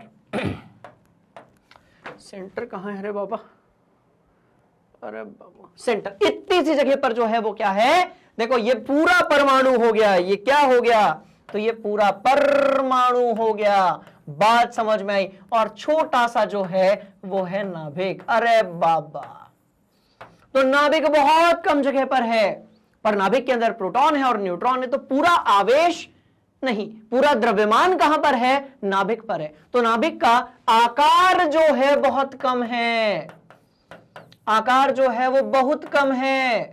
बात समझ में आई, बोलो यस सर। नाभिक की त्रिज्या जो भी होगी उससे 5 गुनी बड़ी परमाणु की त्रिज्या होगी, पहली बात। और द्रव्यमान बहुत ज्यादा है, द्रव्यमान बहुत है नहीं, बहुत कम है। गुरुजी जोश में आ जाते हैं, ठीक है। और बहुत ज्यादा है, द्रव्यमान कैसा है भैया, बहुत ही ज्यादा है। अरे बाबा, तो परमाणु बहुत बड़ा है, नाभिक बहुत छोटा है, आकार बहुत कम है, पर पूरा द्रव्यमान और धनात्मक आवेश किसके पास है, तो नाभिक के पास है, न्यूक्लियस के पास है। क्लियर है क्या? दिमाग के अंदर सेट कर लिया जाए। ये वाला पॉइंट भी रगड़ दिए अपन ने, ठीक है जी। चलो आओ आगे बढ़ेंगे। तो इस नाभिकीय मॉडल से क्या क्या साबित हुआ उसको हम एक बार देख लेते हैं। तो केंद्र यानी कि नाभिक जो है वो कैसा है भाई, तो वो धनावेशित है, पहली बात। दूसरी बात, इलेक्ट्रॉन नाभिक के चारों ओर वर्तुलाकार इलिप्टिकल मार्ग जो रहेगा उसमें चक्कर लगाएंगे, ठीक है। और नाभिक का आकार परमाणु के आकार की तुलना में कैसा होगा, बहुत कम होगा। वो तो इस डायग्राम से आप इमेजिन कर सकते हैं, मतलब इससे भी छोटा होता है, पर यदि मैं इससे छोटा बनाता तो आपको दिखता ही नहीं। बात समझ में आई? चलो भैया ठीक, चलिए आइए रदरफोर्ड के परमाणु मॉडल की कमी क्या थी, ध्यान से देखिएगा। राइट, यहां से सवाल पूछ लिया जाता है, ठीक है। ये जो इलिप्टिकल नहीं, जो स्पाइरल मोशन है, जिसको हम वर्तुलाकार बोलते हैं, गोलाकार पद बोलते हैं, ये बेसिकली क्या होता है कि देखो यहां से कोई ऋणावेशित इलेक्ट्रॉन होगा तो वो घूमते घूमते घूमते घूमते एक समय बाद धनावेशित नाभिक में गिर जाएगा, जबकि ऐसा नहीं होता। पर रदरफोर्ड के परमाणु मॉडल की एक ये वाली कमी थी जिसके बारे में सवाल पूछ लिया जाता है। इस मॉडल के अनुसार जो इलेक्ट्रॉन है वो उस पथ में चक्कर लगाते हुए, चक्कर चल रहा है किसके बीच में, इलेक्ट्रॉन और प्रोटॉन के बीच में। चक्कर लगाते हुए जो इलेक्ट्रॉन है, राइट, उसका स्थायी हो पाना संभव ही नहीं है, क्योंकि कोई भी कण जब गोलाकार पथ में त्वरित होगा, क्या होगा, त्वरित होगा, तो उससे ऊर्जा का विकिरण होगा। सीधी बात यह कि यदि इलेक्ट्रॉन, ठीक है, इलेक्ट्रॉन और नाभिक के बीच का अंतर में परिवर्तन होगा तो ऊर्जा का विकिरण होगा ही होगा। क्लियर? तो ऊर्जा का विकिरण होगा यानी कि ऊर्जा का ह्रास होगा, और एक समय बाद जो इलेक्ट्रॉन है वो नाभिक से टकरा जाएगा, इससे परमाणु जो है वो नष्ट हो जाएगा। परंतु वास्तव में ऐसा नहीं होता है, परमाणु जो है वो स्थायी होते हैं। और इस तरह रदरफोर्ड सर का जो मॉडल था जिसमें उन्होंने ये कहा था कि भाई जो इलेक्ट्रॉन है वो गोलाकार, वर्तुलाकार, बात समझ में आ रही है, पथ में चक्कर लगा रहे हैं, ये पॉसिबल नहीं, तो ऐसा नहीं था। रदरफोर्ड मॉडल के हिसाब से उन्होंने ये बोला था कि इलेक्ट्रॉन ऐसा घूम रहा है और उसमें से ऊर्जा का विकिरण निकल रहा है, पर ऐसा बेसिकली नहीं था। इलेक्ट्रॉन अंदर बाहर नहीं होता है, वो एक निश्चित ऊर्जा में घूम रहा होता है और नाभिक से कभी भी टकराता नहीं है। नोट कर लो, रदरफोर्ड के मॉडल की एक कमी ये थी कि यहां पर हमने एटम यानी कि परमाणु जो है उसके स्थायित्व यानी कि स्टेबिलिटी के बारे में बात नहीं की। तो यहां से एक चीज क्लियर हो गई, यहां से एक चीज क्लियर हो गई कि भैया सुनो, यहां से जो है ना क्वेश्चन पूछा जाता है। यहां से क्वेश्चन ना सिर्फ कक्षा 9वीं में, 11वीं में भी पूछा जाता है। और इंटरेस्टिंग कहानी कि एमएससी बीएससी यदि आप केमिस्ट्री से करते हो, फिजिक्स से करते हो, तो वहां भी पूछा जाता है। ठीक है, चलो नोट कर लो रे भैया। बढ़िया वाली बात, शानदार वाली बात। आगे बढ़ेंगे और हम तीसरे वाले पार्ट की तरफ चलेंगे। थोड़ी देर पहले मैंने आपको बताया था जे थॉमसन सर का मॉडल, रदरफोर्ड चाचा का मॉडल और बोर जो हमारे अंकल थे उनका मॉडल। अब हम नील्स बोर के मॉडल के बारे में बात करेंगे कि रदरफोर्ड के मॉडल में जो भी आपत्तियां थी, जो भी जो है कमियां थी, बात समझ में आ रही है, उसको दूर करने के लिए नील्स बोर ने परमाणु की संरचना के बारे में कुछ एक पॉइंट्स लिखे। इन्होंने कहा कि भैया जो इलेक्ट्रॉन होंगे वो केवल कुछ निश्चित कक्षाओं में ही घूमेंगे, जिन्हें इलेक्ट्रॉन की विविक्त कक्षा यानी कि डिस्क्रीट ऑर्बिट कहेंगे। अब आप बोलोगे सर ये क्या होता है, थोड़ा प्रकाश डाल दो, ये लो, ठीक है। अब ये बीच में नाभिक आपको दिख रहा है, बोलो यस सर। तो इनके हिसाब से अब हम इसको बोर के मॉडल में कन्वर्ट कर देते हैं। आओ, तो बोर अंकल की बातें, ठीक है, बिल्कुल परेशान नहीं होना। बोर अंकल ने क्या कहा कि भैया नाभिक चलो सेंटर में है, पर इलेक्ट्रॉन जो है वो कैसे घूम रहे होते हैं, तो इलेक्ट्रॉन जो है वो इस तरीके से घूम रहे होते हैं। ध्यान से देखना, ये बन गई भाई पहली कक्षा। जैसे होती है ना अपनी कक्षाएं होती, पहली कक्षा, दूसरी कक्षा, तीसरी कक्षा, राइट। इसको यहां पर ऑर्बिट या फिर कक्षा कहते हैं, ठीक है। चलो, तो हम क्लास कहते हैं, ये लोग ऑर्बिट कहते हैं, बस और कोई डिफरेंस नहीं है। तो क्या आपको एक कक्षाएं दिख रही हैं, बोलो यस सर। क्या आपको एक और कक्षा दिखी, बोलो यस सर। क्या आपको एक और कक्षा दिखी, बोलो यस सर। और हर कक्षा में कुछ इलेक्ट्रॉन्स होते हैं, और हर कक्षा में कुछ एक इलेक्ट्रॉन्स होते हैं। और कितनी कक्षाएं होती हैं, अधिकांश कितने इलेक्ट्रॉन्स हो सकते हैं अभी तक, उसका मैं डायग्राम भी बना देता हूं, दिमाग में फिट कर लेना, अच्छी वाली बात है, ठीक है। चलो एक बना लेते हैं भैया। हाँ ठीक है, तो मैंने बीच में जो है नाभिक बना दिया बाबूजी, ठीक है जी। चलिए, तो ये बन गया भैया नाभिक, ये रंग बिरंगा बनेगा, ये बन गया नाभिक।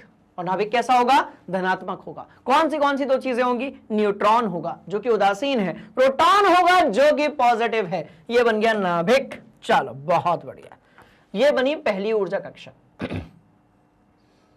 ये बनी दूसरी ऊर्जा कक्षा, ये बनी तीसरी ऊर्जा कक्षा, अरे बाबा बहुत शानदार। ये बनी चौथी ऊर्जा कक्षा, अरे बाबा और भी शानदार, 1 2 3 4। ये बनी पांचवी ऊर्जा कक्षा, अरे बाबा और भी शानदार। ये बनी छठवीं ऊर्जा कक्षा, अरे बाबा और भी शानदार। ये बनी सातवीं ऊर्जा कक्षा। अभी तक अपने को सिर्फ सातवीं ऊर्जा कक्षाओं के बारे में बात करनी है, क्लियर है। अब इस ऊर्जा कक्षाओं के कुछ नंबर भी होंगे। कौन से नंबर, अरे 1 2 3 4 यार, सिंपल सी बात। चलो सबके नंबर भी लिख देते हैं, काहे परेशान होते। तो पहली ऊर्जा कक्षा, दूसरी, तीसरी, चौथी, पांचवी, छठवीं, अरे छठवीं और सातवीं, 7 ऊर्जा कक्षाओं के बारे में फिलहाल में अपने को पता है। बात समझ में आई। 7 ऊर्जा कक्षाएं अभी अपन ने देख रखी हैं। 8वीं 9वीं 10वीं भी हो सकती है, पर जब हमारे पास और तत्व आते जाएंगे, अभी हमारे पास सिर्फ 118 तत्व हैं, तो उनका काम इतने में चल जाता है। क्लियर है कहानी, बोले यस सर। चलिए, उनका काम इतने में चल जाता है। चलिए, अब इन सबका नाम भी होगा, तो वहां तो हमने क्या किया, ध्यान से देखना, इन सबको हमने कहा क्या, तो इन सबको हमने कहा ऊर्जा कक्षा, ऊर्जा कक्षा, ठीक है। ये जो चीज है इसको आप क्या कहोगे, तो भाई नाभिक कहोगे, लिख देते हैं। चलो ये नाभिक लिख देते हैं भैया, नाभिक नाभिक नाभिक यानी कि न्यूक्लियस। आपने कहा ऊर्जा कक्षा, ओके गुरुजी। ऊर्जा कक्षा, ये ऊर्जा कक्षा क्या है, जहां इलेक्ट्रॉन घूम रहा है, जहां पर इलेक्ट्रॉन घूम रहा है, अरे जहां इलेक्ट्रॉन क्या कर रहा है, नाभिक के आसपास घूम रहा है। कितनी ऊर्जा कक्षाएं, तो 1 से लेकर 7 तक। हर ऊर्जा कक्षा में अधिकतम इलेक्ट्रॉनों की कुछ संख्या होती है, उसके बारे में भी हम बात करेंगे। इनका कुछ नाम भी तो होगा, अरे इनका नाम भी होगा और बहुत शानदार भी होगा, राइट। तो इन सबका कुछ ना कुछ नाम होगा, बहुत ध्यान से देखिएगा। नाम क्या होगा, तो भैया इसका नाम होगा K, इसका नाम होगा L, इसका नाम होगा M, फिर होगा N, फिर होगा O, फिर होगा P, फिर होगा Q। बात समझ में आई। तो KG1 में, नर्सरी में हमने जो गिनती सीखी थी, जो ABCD सीखी थी, बात समझ में आ रही है, उसको हम यहां पर अप्लाई करेंगे। और किसमें कितने अधिकतम इलेक्ट्रॉन्स होते हैं वो भी मैं लिख देता हूं, है ना जी, यस सर। तो किसमें कितने अधिकांश इलेक्ट्रॉन होते हैं उसको भी हम यहां पर लिख देते हैं। पहली ऊर्जा कक्षा में 2 इलेक्ट्रॉन, उसके बाद 8, उसके बाद 18, उसके बाद 32, उसके बाद 32, उसके बाद 18 और उसके बाद 8। इस तरीके से जो है हमने अधिकतम, यार थोड़ा मजा नहीं आया, रुको, धोखा हो गया, रुको। ठीक है 8, फिर उसके बाद 18, उसके बाद 32, उसके बाद 32, उसके बाद 18 और लास्ट वाले में फिर 8 इलेक्ट्रॉन्स। हाँ बोलोगे सर क्या बदला, वैसे ही तो लिख दिया आपने दोबारा भी, ठीक है ना बेटा, बात समझ में आई। तो ध्यान से देखना, जब मैं यहां पर नीले रंग से लिख रहा हूं तो मैं अधिकतम इलेक्ट्रॉन की बात कर रहा हूं, अधिकतम इलेक्ट्रॉन की बात कर रहा हूं, ठीक है जी, इंग्लिश में लिख दो कोई दिक्कत नहीं है सर। अधिकतम इलेक्ट्रॉन्स जो हैं उसकी हम यहां पर बात कर रहे हैं कि किस ऊर्जा कक्षा में कितने इलेक्ट्रॉन्स होंगे। आपने कहा ओके सर, किसी को नहीं बताएंगे हम, ठीक, चलिए चलिए चलिए चलिए चलिए, और ये जो है ये होगा कक्षा का नाम, कक्षा का नाम आपने कहा ओके गुरुजी, ठीक, और ये क्या होगा तो कक्षा क्रमांक। अरे बाबा बहुत सिंपल, एक ही बार में कहानी रगड़ दी अपन ने तो ये क्या होगा कक्षा क्रमांक। तो ये 3 चीजें खोपड़ी में सेट करनी है, बहुत आसान है, नोट कर लो, चलो बढ़िया वाली बात, ठीक। माइंड मैप है, वन शॉट रिवीजन तो है नहीं कि बहुत डिटेल में जाएंगे, थोड़ा सा मैं फास्ट पढ़ा रहा हूँगा, पर इसलिए आप मुझे बीच बीच में जो है यदि कोई डाउट होगा तो कमेंट बॉक्स में पूछ लेना, पर टारगेट ये है कि हर कुछ आपको बढ़िया तरीके से समझ में आ जाए। तो कक्षा का नाम, कक्षा क्रमांक और अधिकांश अधिकतम इलेक्ट्रॉन जो होते हैं उसको अपन ने देख लिया, कहानी बिल्कुल सेट है, बढ़ते हैं आगे। जो है यही जो ऊर्जा कक्षाएं हैं बबुआ, इन्हीं को हम बोलते हैं डिस्क्रीट यानी कि विविक्त कक्षाएं, कहीं लिखा होगा ये विविक्त कक्षाएं, ठीक है जी, yes sir yes sir yes sir, हाँ जी ठीक, कोई दिक्कत। तो ये जो कक्षाएं या फिर कोश हैं इनके नाम भी होते हैं, इनकी संख्याएं भी होती हैं। ये लो, ये मतलब इस डायग्राम के, ये तो हलवा यार अपने सामने, ये है डायग्राम तगड़ा वाला जो हमने बनाया, बात समझ पे। इसको एग्जाम के में बना के आना, गुरुजी या जो बहन जी या मैडम जी आपको पढ़ाते एकदम खुश हो जाएंगी बेटा, ठीक है, बोलो yes sir yes sir yes sir yes sir yes sir. हम बात करने वाले हैं विभिन्न कक्षाओं में इलेक्ट्रॉन वितरण संबंधी बोर और बरी मॉडल के बारे में, इसके नियम के बारे में, ठीक है। बस इसको नोट कर लो अपनी कॉपी में, बढ़ते हैं आगे और मजा आएगा। हरिओम। और आपने नोट कर लिया, और अब जब आप नोट कर रहे थे तब आपने कहा सर देखो पहला वाला पॉइंट तो बहुत तगड़ा है, इससे हम ये बता सकते हैं कि किसी कक्षा में उपस्थित अधिकतम इलेक्ट्रॉनों की जो संख्या है उसको हम इस सूत्र द्वारा बता सकते हैं। और यहां पर जो n है वो क्या होगा, तो भैया कक्षा क्रमांक होगा। अरे भैया बहुत बढ़िया, तो यहां पर जो n है वो बेसिकली क्या होगा, कक्षा क्रमांक होगा। तो यदि हम पहले कक्षा की बात करें तो इसमें 1 स्क्वायर हो जाएगा आपका 2, दूसरे वाले में हो जाएंगे 8, तीसरे वाले में हो जाएंगे 18, चौथी कक्षा की यदि आप बात करोगे राइट 2n स्क्वायर यदि यहां पर है तो 2 गुणा n कितना लिया आपने, आपने कहा सर देखो चौथी कक्षा अपने को n बराबर 4 लेना पड़ेगा। अरे बाबा ठीक है जी, तो 2 का हमने गुणा किया, खत्म बात। तो अधिकतम इलेक्ट्रॉन कितने आ जाएंगे, तो 32 इलेक्ट्रॉन यहां पर आपका स्वागत कर रहे होंगे चौथी कक्षा में। अधिकतम पाए जाने वाले इलेक्ट्रॉनों की यहां पर बात नहीं हो रही है, अधिकतम इलेक्ट्रॉनों की यहां पर बात हो रही है। क्लियर है, यस सर, बढ़िया वाली कहानी नोट कर ठीक। चलिए ये बात अपन ने देख ली, अब हम आगे बढ़ते हैं।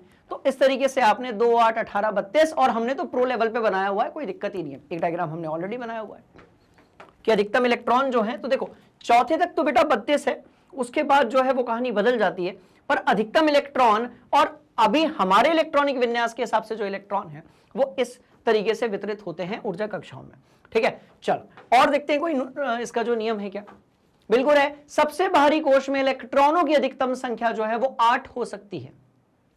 अब आप बोलोगे सर अब ना हमको कंफ्यूजन हो रहा है, यहां तो 18, यहां तो 32, यहां तो 32, यहां तो 18, यहां तो 8, ऐसा अधिकतम, ये स्टैंडर्ड इलेक्ट्रॉनिक कॉन्फ़िगरेशन है। बात समझ में आई, बहुत ध्यान से देखिएगा। तो सबसे बाहरी कोश में इलेक्ट्रॉनों की जो अधिकतम संख्या है वो कितनी हो सकती है, 8 हो सकती है। पर इसको हम समझेंगे कैसे, हम इसको समझेंगे इलेक्ट्रॉनिक विन्यास से, बस अभी चल रहे हैं अपन इलेक्ट्रॉनिक विन्यास की तरफ, ठीक है। चलिए किसी परमाणु के दिए गए कोश में इलेक्ट्रॉन तब तक स्थान नहीं लेते हैं जब तक कि उससे पहले भीतरी कक्ष वाले पूर्ण रूप से नहीं भर जाते हैं। बात समझ में आ रही है, इससे स्पष्ट होता है कि कक्षाएं जो हैं वो क्रमानुसार भरती हैं। पहले 18 तत्वों के परमाणु संरचना की व्यवस्था जो है उसको अपन ने कहां देखा है, चित्र में। चलो आओ चित्र की तरफ देखते हैं, फोटो देख लेते हैं। चलो ये लो भैया हाइड्रोजन में आप यदि देखेंगे तो यहां पर जो इलेक्ट्रॉन है वो सिर्फ एक है, और यदि आप हीलियम की बात करेंगे तो यहां पहली कक्षा में 2 इलेक्ट्रॉन है। लिथियम की यदि आप बात करेंगे तो भैया यहां पर देखो पहली कक्षा में 2 इलेक्ट्रॉन बेटा, फिर 1। बेरिलियम की बात करेंगे तो 2 और 2, और यदि आप यहां पर बात करेंगे 2 और 3, यहां पर 2 और 4, और रुको, यहां पर 2 और 5, यहां पर 2 और 6, यहां पर 2 और 7, यहां पर 2 और 8। वो आप कह रहे हो कि सर हमको सिर्फ गिनती आनी चाहिए। बिल्कुल सही बात, आपको सिर्फ क्या आनी चाहिए? गिनती आनी चाहिए बढ़िया तरीके से। ध्यान से देखिएगा, यहां पर जो है वो हो जाएगा 2 8 और 1, यहां पर हो जाएगा 2 8 और 2, यहां पर हो जाएगा 2 8 और 3, इसी तरीके से 2 8 4, इसी तरीके से 2 8 5 2। इतनी गिनती तो मैंने बचपन में नहीं लिखी।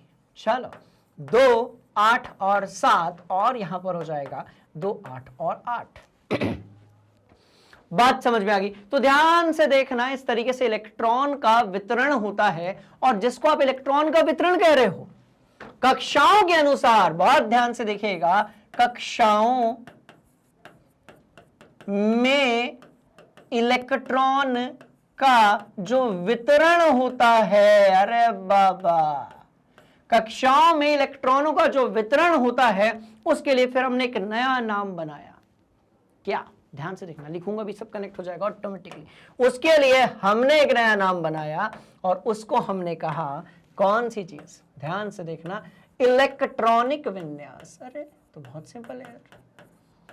तो उसके लिए हमने एक नया नाम बनाया और इसको हमने क्या कहा? इलेक्ट्रॉनिक विन्यास। अरे तो बहुत सिंपल है, तो ये होता है विन्यास। अरे ये भी बात क्लियर हो गई। तो ये होता है इलेक्ट्रॉनिक विन्यास। बात समझ में आ रही है? जिसमें हम कक्षाओं में इलेक्ट्रॉन का क्या करते हैं? वितरण करते हैं। तो वितरण करने का जो तरीका है, उसके लिए हमने एक नया शब्द बनाया। हमने कहा इलेक्ट्रॉन का वितरण।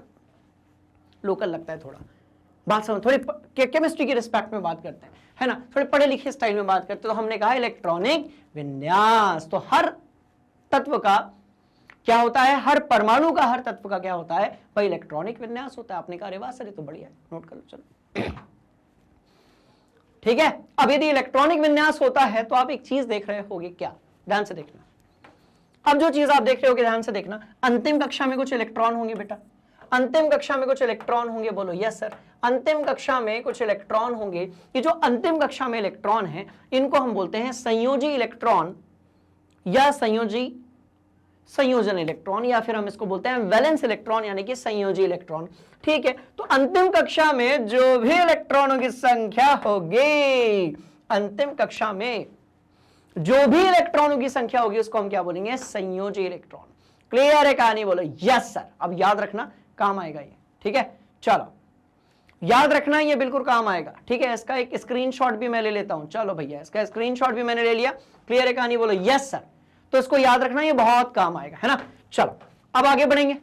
पक्का ये चीज हमने देख ली, स्क्रीनशॉट अपन ले लिया, काम आएगा तो हम यूज कर लेंगे। तो अब सवाल पैदा होता है कि सर संयोजकता क्या है, संयोजी इलेक्ट्रॉन क्या है? इन सबको थोड़ा हम समझ लेते हैं। ठीक है, देखो, और अष्टक नियम जो है ये भी हम समझ लेते हैं, है ना। तो इसको समझने के लिए क्या करना पड़ेगा? बहुत ध्यान से देखना, यहां से सवाल पूछे जाते हैं। देखो मैं लिख रहा हूं अष्टक नियम। ठीक है, तो जो परमाणु होता है, बहुत ध्यान से देखना, परमाणु और या फिर क्या तत्व की हम बात करें तो तत्व तो परमाणु से मिलकर बना है, इसलिए जरूरत नहीं है। चलो, परमाणु अपने अंतिम कक्षा में, बहुत ध्यान से देखना बेटा, कक्षा 9वीं है, पहली बार आप पढ़ रहे हैं, इसलिए हो सकता है थोड़ा सा कॉम्प्लिकेटेड लगे, पर नहीं लगने देंगे। ठीक है, बहुत ध्यान से देखना। तो परमाणु अपने अंतिम कक्षा में, परमाणु अपने अंतिम कक्षा में इलेक्ट्रॉन के आदान प्रदान, बहुत ध्यान से देखेंगे, इलेक्ट्रॉन के आदान प्रदान या साझेदारी, साझेदारी बोले तो पार्टनरशिप, ठीक है, साझेदारी से परमाणु अपने अंतिम कक्षा में इलेक्ट्रॉन के आदान प्रदान या साझेदारी से 8 इलेक्ट्रॉन पूर्ण करना चाहते हैं, करना चाहते हैं। अब बोलेंगे सर अब ये क्या बात हुई, सबकी अंतिम कक्षा में थोड़ी 8 इलेक्ट्रॉन होगा, अभी आपने देखा था नियॉन की अंतिम कक्षा में 8 इलेक्ट्रॉन है, आर्गन की अंतिम कक्षा में, बाकी सब में तो 8 से कम ही है। ठीक है चाहते हैं ना पर, तो यहां से निकल कर आता है अष्टक का नियम। यहां से क्या निकल कर आता है? अष्टक का नियम। चलो सबसे पहले हम देखते हैं संयोजी इलेक्ट्रॉन। तो इसमें दो चीजें अपने सामने निकल कर आएंगी, संयोजी इलेक्ट्रॉन, संयोजी इलेक्ट्रॉन। और संयोजी इलेक्ट्रॉन क्या होते हैं? तो किसी परमाणु में अंतिम कक्षा में इलेक्ट्रॉन की संख्या, किसी परमाणु में अंतिम कक्षा में इलेक्ट्रॉन की जो संख्या है उसको हम संयोजी इलेक्ट्रॉन बोलेंगे। क्लियर है कहानी? बोलो यस सर। एग्जाम्पल लेंगे, कहानी जल्दी क्लियर हो जाएगी। आ जाओ, ये लो कार्बन है भैया, परमाणु क्रमांक 6, इलेक्ट्रॉनिक विन्यास 2 और 4 होगा। सोडियम है, चलो ये हो गया 11, यहां पर हो जाएगा 2, 8 और 1 हो जाएगा। अच्छा जी, मैंने क्लोरीन ले लिया, ये लो, ये हो गया क्लोरीन। हर बार लेते हैं, आज सल्फर लेंगे हम लोग। ठीक है, सल्फर है, परमाणु क्रमांक 16 है, 2, 8, 10 हो गए और ये 6। अंतिम कक्षा के इलेक्ट्रॉन देख रहे हो? आपने कहा हाँ जी सर, बिल्कुल देख रहे हैं। क्या आप अंतिम कक्षा के इलेक्ट्रॉन देख रहे हैं? बिल्कुल देख रहे हैं। ये लोग, अब ये जो अंतिम कक्षा के इलेक्ट्रॉन हैं इनको हमने कहा संयोजी इलेक्ट्रॉन। अब आप कह रहे हो सर एक काम करते हैं, लगे हाथ जो है आप संयोजकता भी बता दो। बात समझ में आई? तो संयोजकता क्या है वो बताते हैं। ठीक है ना, चलो संयोजकता कर लेते हैं। संयोजकता यानी कि वैलेंसी, कंफ्यूज नहीं होना। संयोजी जो इलेक्ट्रॉन है उसको हम बोलते हैं वैलेंस इलेक्ट्रॉन, जो कि सिर्फ अंतिम कक्षा के इलेक्ट्रॉन्स है। पर यदि आप बात करोगे संयोजकता, तो संयोजकता से लेना देना है कि कौन सा तत्व कितने आबंध बनाता है, पर अभी अपन वहां तक नहीं जाएंगे। ठीक है, ध्यान से देखना। अष्टक जानते हो? बोलो यस सर। तो अब इसका रूल क्या है? देखो संयोजकता सबसे पहले तो एक संख्या है। क्या है? संयोजकता जो है वो क्या है? एक संख्या है। जैसे संयोजी इलेक्ट्रॉन क्या था? एक संख्या थी। इलेक्ट्रॉनों की जो संख्या थी उसको हमने क्या बोला? संयोजी इलेक्ट्रॉन बोला। अब संयोजकता क्या है? बहुत ध्यान से देखना। अष्टक पूर्ण करने के लिए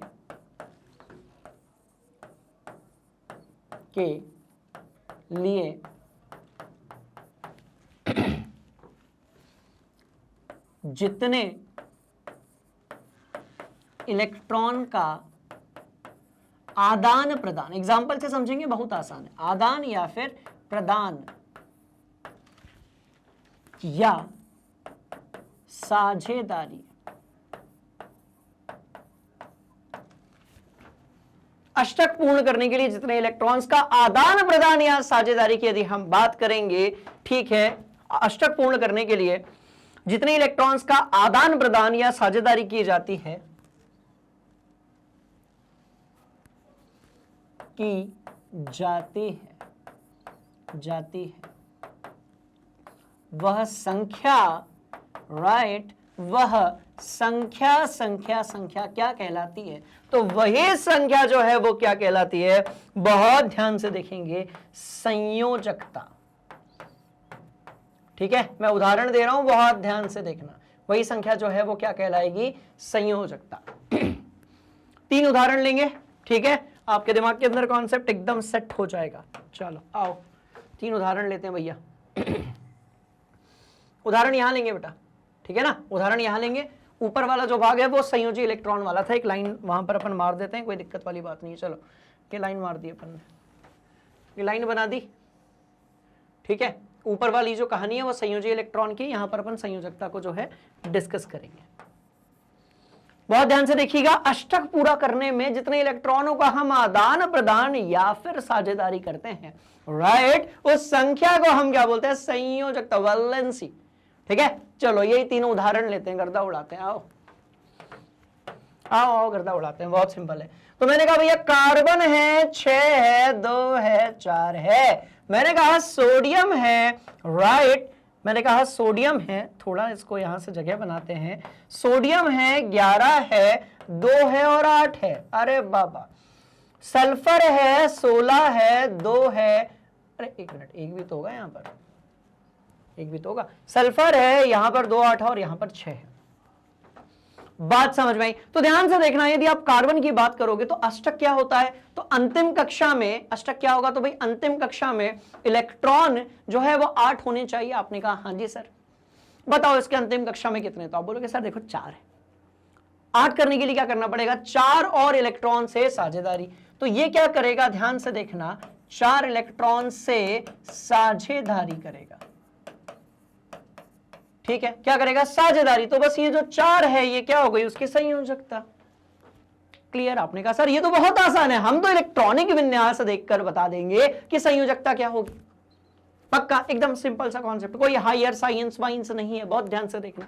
अब इधर पे पहली कक्षा में 2, उसके बाद 8, उसके बाद 1। ठीक है, पहली कक्षा में 2, उसके बाद 8, उसके बाद 1। बहुत सिंपल सी कहानी, बताओ बबुआ कि इसके अंतिम कक्षा में कितने इलेक्ट्रॉन है। आप बोलोगे सर इसके अंतिम कक्षा में 1 इलेक्ट्रॉन है। अपने को कितने करने हैं, राइट? अपने को अंतिम कक्षा में इलेक्ट्रॉनों की संख्या कितनी करनी है, 8 करनी है। धोखा हो गया, अब हुआ सही। हमें जो है अंतिम कक्षा में इलेक्ट्रॉनों की संख्या कितनी है, तो आपने कहा सर देखो 8 करनी है, तभी अष्टक पूरा होगा। अंतिम कक्षा में इलेक्ट्रॉन कितना है, आपने कहा सर गुरुजी 1 है इलेक्ट्रॉन। क्या करोगे, अब 2 ऑप्शन है, या तो इस एक इलेक्ट्रॉन को निकाल दो तो फिर ये अंतिम कक्षा वाला इलेक्ट्रॉन 8 हो जाएगा, या तो इस इलेक्ट्रॉन को निकाल दो 1 को, या तो 7 मंगवा लो। 7 मंगवाना घाटे का सौदा है बाबूजी, 7 इलेक्ट्रॉन्स को मंगवाना बेटा घाटे का सौदा है। कहां से 7 इलेक्ट्रॉन कौन देगा, एक तो वो धातु है, धातु इलेक्ट्रॉन दान करती है, अधातु इलेक्ट्रॉन गेन करती है, ठीक है, ग्रहण करती है। तो आप क्या करोगे, 1 इलेक्ट्रॉन बाहर निकाल दोगे, खत्म बात। इसको आप जब बाहर निकाल दोगे तो ये इलेक्ट्रॉन बचेगा ही नहीं, तो फिर अब अंतिम कक्षा में 8 इलेक्ट्रॉन हो जाएंगे। तो ये जो 1 यहां पर है यही क्या होगी, संयोजकता। तो उसको मैं कौन से रंग से लिख देता हूं, इसको रेड कलर से लिख देता हूं। ठीक है, तो यहां पर जो संयोजकता है वो 1 होगी, यहां जो संयोजकता है वो 4 होगी। ओके, अब सल्फर की बात करते हैं। चलो सल्फर की बात करते हैं। अब सल्फर की अंतिम कक्षा में कितने, 6 इलेक्ट्रॉन है। अपने को कितने करने हैं, 8 करने। सल्फर की अंतिम कक्षा में 6 इलेक्ट्रॉन है, हमको करने हैं 8। आपने कहा ओके सर क्या करें, जल्दी बताओ। अरे बहुत सिंपल है, आप या तो 6 इलेक्ट्रॉन बाहर निकाल दो, मुश्किल है थोड़ा सा, 2 इलेक्ट्रॉन डाल दो बाहर से। आप 2 इलेक्ट्रॉन जो है फिट कर दो, 2 इलेक्ट्रॉन जो है वो ला लीजिए। अब कैसे लिखें इसको, लेते हैं बाहर से जो है 2 इलेक्ट्रॉन्स लेते हैं। बात समझ में आ गई? तो कितने इलेक्ट्रॉन आपने लिए अष्टक पूरा करने के लिए, आपने कहा सर 2 इलेक्ट्रॉन। हाँ, आपने कहा सर 2 इलेक्ट्रॉन जो थे उसको हम बाहर से लेकर आए अष्टक पूरा करने के लिए। अरे बाबा ये तो बहुत बढ़िया वाली बात हो गई। तो भैया यहां पर जो संयोजकता है वो 2 हो जाएगी, खत्म खेल। अष्टक पूरा करने के लिए जितने इलेक्ट्रॉन्स का आदान प्रदान या फिर साझेदारी की जाती है, देखो यहां पर आदान प्रदान हुआ, यहां पर प्रदान हुआ, यहां पर आदान हुआ है, पर ऊपर साझेदारी हुई है। तो अष्टक अष्टक अष्टक अष्टक अष्टक पूरा करने के लिए जितने इलेक्ट्रॉन्स का आदान प्रदान या फिर साझेदारी की जाती है उस संख्या को हम कहते हैं संयोजकता। अंतिम कक्षा में इलेक्ट्रॉनों की संख्या को हम कहते हैं संयोजी इलेक्ट्रॉन। खेल खत्म, पूरा रगड़ दिया अपन ने इस टॉपिक को। स्क्रीनशॉट ले नोट कर लो, चलो नोट कर लो, स्क्रीनशॉट ले लो, बढ़िया वाली बात। ठीक है, चलो आओ, खत्म। ये सारे पॉइंट्स दिमाग के अंदर फिट है। अब आप बोलोगे सर अंतिम कक्षा में 8 इलेक्ट्रॉन करना का है, क्यों करना है अंतिम कक्षा में 8 इलेक्ट्रॉन, क्या प्रयोजन है इसके पीछे? देखो क्या होता है, जो अक्रिय गैसें होती है ना, जो हमारी उत्कृष्ट गैसें होती है ना, हीलियम हो गया, नियॉन हो गया, आर्गन हो गया, ज़ेनॉन हो गया, क्रिप्टॉन हो गया, इन सब की अंतिम कक्षा में 8 इलेक्ट्रॉन होते हैं और ये स्थिर होती है। तो हर तत्व अपने आप को स्थिर करने के लिए, बात समझ में आ रही है, अपनी अंतिम कक्षा में 8 इलेक्ट्रॉन पूरे करना चाहते हैं। चलो ठीक है जी, ताकि जो परमाणु है, देखो सब लिखा हुआ है, ताकि परमाणु अपने अंतिम कक्षा में अष्टक प्राप्त करने के लिए क्रिया करते हैं और निकटतम अक्रिय गैस की तरह इलेक्ट्रॉनिक विन्यास प्राप्त करना चाहते हैं। खत्म बात। कैसे? देखो इधर, ये था सोडियम और इसका इलेक्ट्रॉनिक विन्यास था 2, 8 और 1। यहां पर है नियॉन जिसका परमाणु क्रमांक 10 है, इलेक्ट्रॉनिक विन्यास है 2 और 8। सोडियम का कहना है अपन भी अपना ऑक्टेट यानी कि अष्टक जो है वो क्या करेगा, अपन भी अपना ऑक्टेट कैसा करेगा, तो भैया पूर्ण करेगा। क्या करेगा सोडियम? बहुत इंटरेस्टिंग कहानी है। सोडियम एक इलेक्ट्रॉन का दान करेगा। सोडियम ने जैसे एक इलेक्ट्रॉन का दान किया, सोडियम ने जैसे ही एक इलेक्ट्रॉन का दान किया, राइट, तो वो बन गया Na+ और E-। अब आप बोलोगे सर प्लस कहां से आया, माइनस कहां से आया? ये केमिस्ट्री के बीच में गिनती पढ़ते पढ़ते मैथ्स किधर से आ गई, पॉजिटिव नेगेटिव। तो देखो बेटा, एक इलेक्ट्रॉन निकल जाएगा, मतलब नेगेटिव चीज निकल जाएगी तो पॉजिटिव चीज बढ़ जाएगी, सिंपल सी कहानी है। तो इसके पास इलेक्ट्रॉन कैसे थे? 2, 8 और 1 थे। अब इसके पास कैसे इलेक्ट्रॉन है? तो इसके पास भाई 2 और 8 है, और ये आपका एक इलेक्ट्रॉन हो गया। यहां पर जो चीज आपको मिली वो आयन आपको मिला, और इसका अब यदि आप देखेंगे इलेक्ट्रॉनिक विन्यास तो इसके जैसा हो गया। बात समझ में आई? तो ये कहानी है किसकी, राइट, कि भैया इलेक्ट्रॉन पूरा करना चाहते हैं 8 कोई भी तत्व अपनी अंतिम कक्षा में। इसको हम अष्टक नियम कहते हैं, वो भी हो गया। ये जो एक संख्या है, एक इलेक्ट्रॉन के देने से 8 हो गए, इसको हम बोलते हैं संयोजकता। तो संयोजकता कितनी थी? 1, राइट। अष्टक इसका पूरा हो गया। कहानी आपके दिमाग के अंदर फिट हो गई, नोट कर लो। ठीक है जी, चलिए। और जिनकी अंतिम कक्षा में 8 इलेक्ट्रॉन होंगे उनकी संयोजकता कितनी होगी? 0 होगी। ना तो इलेक्ट्रॉन देना है ना तो लेना है, सिंपल सी बात है। चलिए आइए, ठीक है, आगे बढ़ेंगे। तो अक्रिय गैस जैसा इलेक्ट्रॉनिक विन्यास निम्नलिखित 3 कारकों से हो सकता है। एक या अधिक इलेक्ट्रॉन को त्याग करके दूसरे परमाणु को, जैसे कि हम बात करेंगे किसकी? सोडियम की। जैसे कि हम बात करेंगे सोडियम की, तो 2, 8 और 1 है, एक इलेक्ट्रॉन दान करेगा। या फिर हम बात करेंगे कैल्शियम की, 2, 8, 8 और 2 है, तो ये एक इलेक्ट्रॉन दान करेगा, ये 2 कर देगा। एक या एक से अधिक इलेक्ट्रॉन को ग्रहण करके, जैसे कि आप यदि बात करेंगे तो भैया हम कहेंगे ऑक्सीजन, ऑक्सीजन बोले तो 2 और 6, ये 2 इलेक्ट्रॉन का ग्रहण करेगा। यदि हम बात करते हैं क्लोरीन की, तो ये कहेगा कि नहीं नहीं, मुझे एक ही इलेक्ट्रॉन चाहिए, तो ये जो है वो एक इलेक्ट्रॉन का ग्रहण करेगा। अरे बाबा, मस्त वाली बात, क्लियर? तो ये संयोजकता हो गई। या तो इलेक्ट्रॉनों की साझेदारी करके, जैसे कार्बन है तो कार्बन क्या करेगा? कार्बन जो है अब इलेक्ट्रॉनों की साझेदारी करेगा, क्योंकि कार्बन का ये गुणधर्म है। बात समझ में आई कि वो ना तो इलेक्ट्रॉन दे सकता है और ना ही ले सकता है, वो सिर्फ साझेदारी कर सकता है। क्लियर है कहानी? तो जब वो साझेदारी करेगा तो उसको हम क्या बोलेंगे? तो लुईस बिंदु संरचना आपको यदि याद हो तो पिछले चैप्टर में भी अपन ने पढ़ा था, और क्लास 10th में भी हम पढ़ेंगे। प्रत्येक तत्व के परमाणु की एक निश्चित संयोजन शक्ति होती है, जैसे हम क्या बोलते हैं? संयोजकता। संख्या को भी हम संयोजकता, ठीक है, नोट कर लो। चलो, संयोजकता और संयोजी इलेक्ट्रॉन के बीच में संबंध, अरे बहुत बढ़िया है, बहुत बढ़िया है, बहुत शानदार है। संयोजकता और संयोजी इलेक्ट्रॉन के बीच में हम सीधे सीधे कनेक्शन देखेंगे, राइट? बोलो यस सर, आओ इसको भी सीधे दिमाग के अंदर फिट करते हैं, ठीक है जी। चलो चलो आ जाओ। मैं क्या कह रहा हूं? संयोजी इलेक्ट्रॉन लिखा भैया मैंने यहां पे, संयोजी इलेक्ट्रॉन। चलो, अब यदि संयोजी इलेक्ट्रॉन 1 है, 2 है, 3 है, 4 है, मतलब अंतिम कक्षा में, राइट राइट राइट, यदि संयोजी इलेक्ट्रॉन 1, 2, 3, 4 है, 8 मैक्सिमम हो सकते हैं। बात समझ में आ रही है? तो यहां पर हम लिखेंगे संयोजकता, ठीक। तो संयोजकता जो है वो कैसी हो जाएगी? क्रमशः हो जाएगी, क्रमशः हो जाएगी 1, 2, 3, 4। यदि अंतिम कक्षा में इलेक्ट्रॉनों की जो संख्या है वो 5 है, 6 है, 7 है, 8 है, संयोजकता जो है वो हो जाएगी क्रमशः 8 में से घटा दो, तो 8 में से 3 गया, ठीक है। इसको यदि अपन मान लेते हैं, नहीं छोड़ो, क्यों इतना कॉम्प्लिकेटेड करना भाई, सीधी बात, 8 में से घटा दो, 3, 2, 1, 0, खत्म बात। तो जिसकी अंतिम कक्षा में जितने इलेक्ट्रॉन है उसके हिसाब से आप संयोजकता बता सकते हो। कोई दिक्कत? बोलो नो सर, ठीक। चलिए एक और चीज आपको सिखाते हैं, एक और कॉन्सेप्ट जो है वो यहां पर सिखाते हैं आपको। देखिए यहां पर एक और कॉन्सेप्ट आपके दिमाग के अंदर सीधे फिट करते हैं, ठीक है जी। चलो, मैंने कहा कि मेरे पास संयोजी इलेक्ट्रॉन है, आपने कहा ओके सर, संयोजी इलेक्ट्रॉन है। यदि संयोजी इलेक्ट्रॉन 1, 2 या फिर 3 है, ठीक है, तो तत्व कैसा होगा वो आप बता सकते हो। तो सामान्यतः जो तत्व होगा, ठीक है, वो धातु होगा।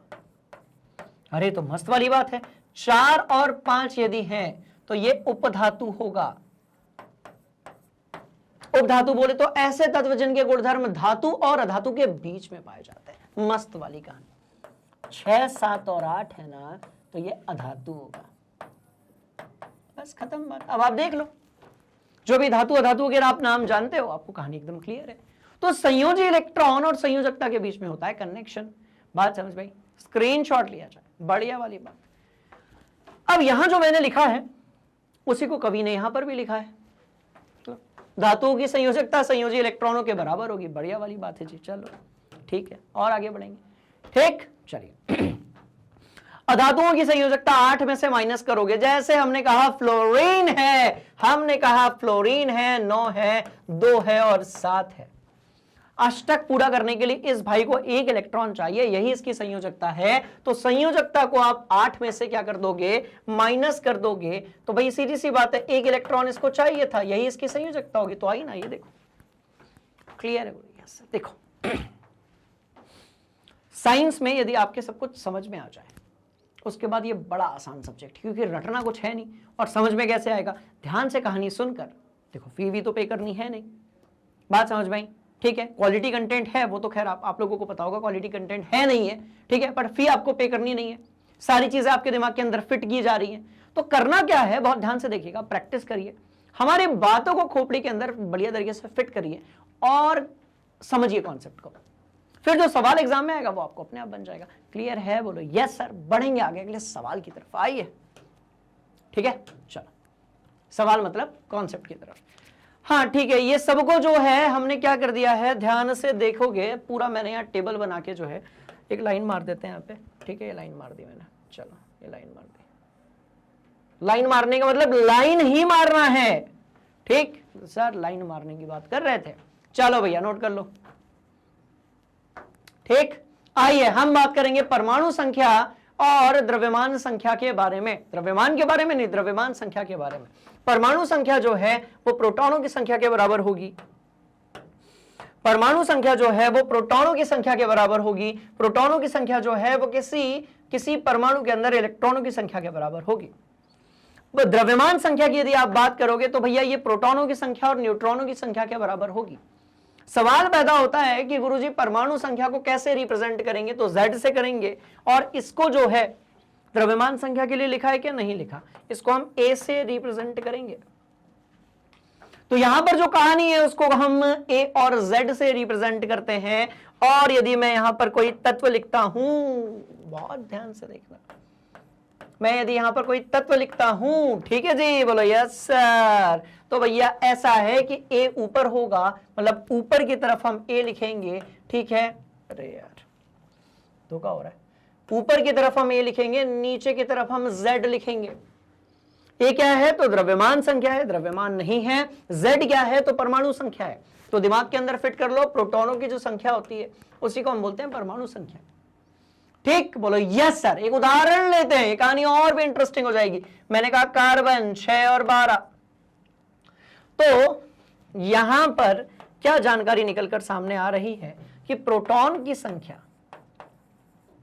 तो प्रोटॉन्स कितने हैं, तो भाई 6 हैं। और प्रोटॉन प्लस न्यूट्रॉन जो है वो कितने हैं, तो आप बोलोगे सर 12 है, ठीक है। तो आप न्यूट्रॉन की भी संख्या निकाल सकते हो। तो परमाणु संख्या सीख ली, परमाणु द्रव्यमान संख्या सीख ली, ठीक है। चलो पक्का, कोई दिक्कत, सवाल ही नहीं पैदा होता, स्क्रीनशॉट लिया जाए, ठीक। Yes sir. आइए हम बात करेंगे इसके बाद समस्थानिकों के बारे में, आइसोटोप्स के बारे में। क्या होते हैं समस्थानिक और संभारिक, एक बार अपने से ट्राई करो। 2-3 एग्जांपल्स लेते हैं और इस चैप्टर का बढ़िया वाला समापन करते हैं, ठीक है। एक बार अपने से ट्राई करो, हरी अप, ठीक। अब आपने कहा सर देखो बहुत हलवा टॉपिक है, क्योंकि इंपॉर्टेंट है, हमने कई बार इसके बारे में पढ़ा। तो यदि आपने 1-2 बार भी पढ़ा होगा तो आपको बन गया होगा, नहीं पढ़ा होगा तो कोई दिक्कत वाली बात नहीं है, सब कुछ बताया जा रहा है। अब देखो भैया, समस्थानिक है, इसका मतलब क्या होगा कि जब हम एक किसी तत्व की बात करेंगे जिसमें परमाणु क्रमांक एक समान है, परमाणु संख्या परमाणु क्रमांक एक समान है, तो जब परमाणु क्रमांक एक समान होगा तो आवर्त सारणी यानी कि पीरियोडिक टेबल में स्थान भी एक समान होगा, तो हम बोलेंगे समस्थानिक, एक जैसे स्थान वाला, ठीक है। चलिए, और द्रव्यमान संख्या कैसी होगी, तो भैया द्रव्यमान संख्या होगी अलग अलग। सवाल पैदा होता है ऐसा हुआ क्यों सर? ध्यान से देखो, ऐसा क्यों होता है? न्यूट्रॉन्स की संख्या परिवर्तन के कारण।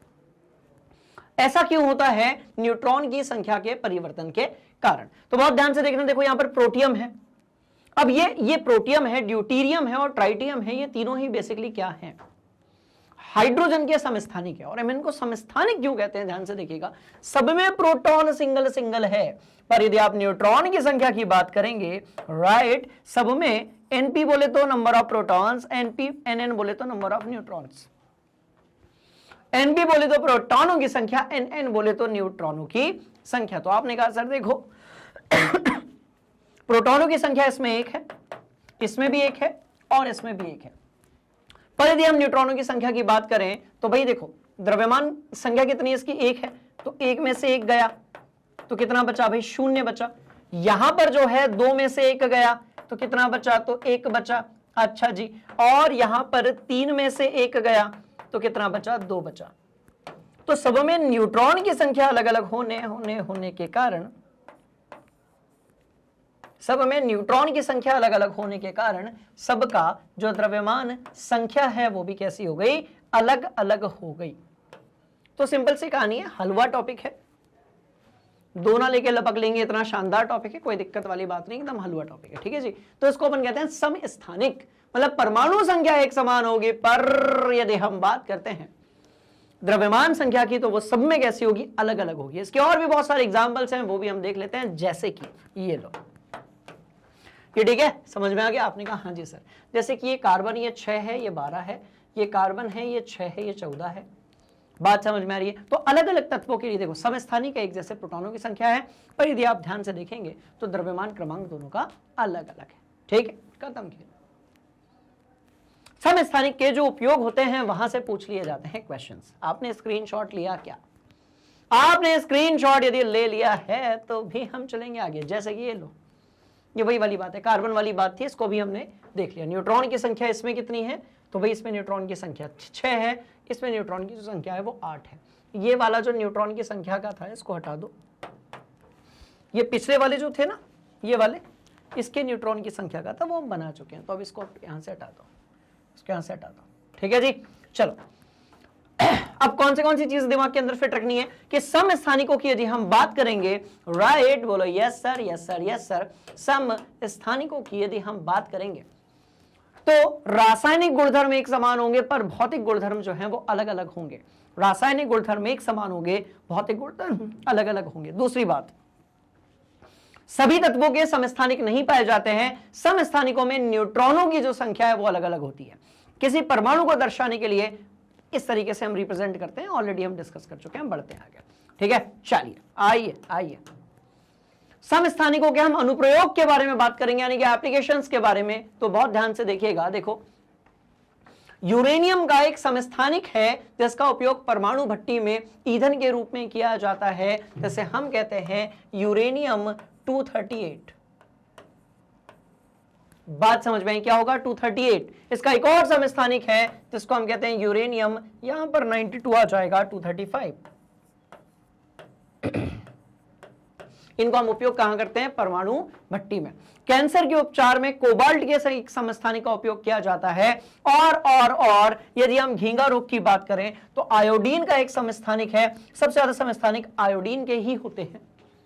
बात समझ में आ रही है? सभी तत्वों के नहीं होते हैं, पर कुछ ऐसे तत्व होते हैं जिनके होते हैं। आयोडीन के काफी होते हैं। घींगा रोग के इलाज में हम लोग आयोडीन के समस्थानिक का उपयोग करते हैं। बात कैसी हो गई? खत्म। नोट किया जाए, बात कैसी हो गई? तो भैया खत्म, ठीक है जी। तो 3 अनुप्रयोग है, देख लेना, यहां से सवाल पूछ लेते हैं। हम बात करेंगे संभारिक के बारे में। संभारिक में उल्टा हो जाएगा, मतलब जिनकी द्रव्यमान संख्या समान हो जाएगी लेकिन परमाणु संख्या अलग अलग होगी, उनको हम संभारिक बोलेंगे। दोनों की परमाणु संख्या आपको अलग अलग दिख रही होगी और द्रव्यमान संख्या एक समान दिख रही होगी। बात समझ में आई? इसलिए इनको हम संभारिक यानी कि आइसोबार्स बोलेंगे, ठीक है जी। बोलो यस सर, पक्का। और फाइनल कंक्लूजन ये है, पूरे जो हमने माइंड मैप देखा था कि टॉमसन सर ने यह प्रस्तावित किया। देखो समस्थानिक संभारिक हो गया, अब जल्दी से देख लेते हैं क्या क्या पड़ा। टॉमसन या थॉमसन सर ने यह प्रस्तावित किया कि इलेक्ट्रॉन जो है वो धनावेशक गोले में धंसे हुए होते हैं जैसे कि तरबूज के लाल वाले, खाने वाले, मीठे वाले, पानी वाले, रसीले वाले भाग के अंदर बीज धसे होते हैं, कुछ ऐसे ही रदरफोर्ड के अल्फा कणों के प्रकीर्णन प्रयोग में परमाणु केंद्रक की खोज हुई, क्योंकि अरे देखा तो था, अभी तो देखा था, ये लो किधर गया किधर गया, ये लो दिमाग के अंदर फिट करेंगे सारे कॉन्सेप्ट्स, ठीक है, सब देख लिया, ये भी देखा। बीच में आपका क्या है, तो भैया बीच में है नाभिक, क्लियर, बीच में है नाभिक जिसके पास है धनावेश। और डीप में गए तो पता चला परमाणु कक्षाएं होती हैं, और डीप में गए तो पता चला अच्छा नाम भी होता है, नंबर भी होता है, और अधिकतम इलेक्ट्रॉन्स भी बना सकते हैं। और आगे गए तो पता चला कि भैया संयोजी इलेक्ट्रॉन और संयोजकता क्या होती है, और आगे गए तो पता चला कि संयोजी इलेक्ट्रॉन का संयोजकता से लेना देना है। और संयोजी इलेक्ट्रॉन को देखकर हम ये बता सकते हैं कि कोई धातु जो है वो तत्व है, धातु है, उपधातु है, या फिर अधातु है। आपने कहा सर बढ़िया वाली बात है, बहुत बढ़िया तरीके से हमने नोट कर लिया है। चलो, और इस तरीके से कुछ और पॉइंट्स है जिसको हम देख लेते हैं, क्योंकि आपके सामने दिए हुए हैं, आप स्क्रीनशॉट ले लीजिए, हम पढ़ चुके हैं ऑलरेडी, पक्का।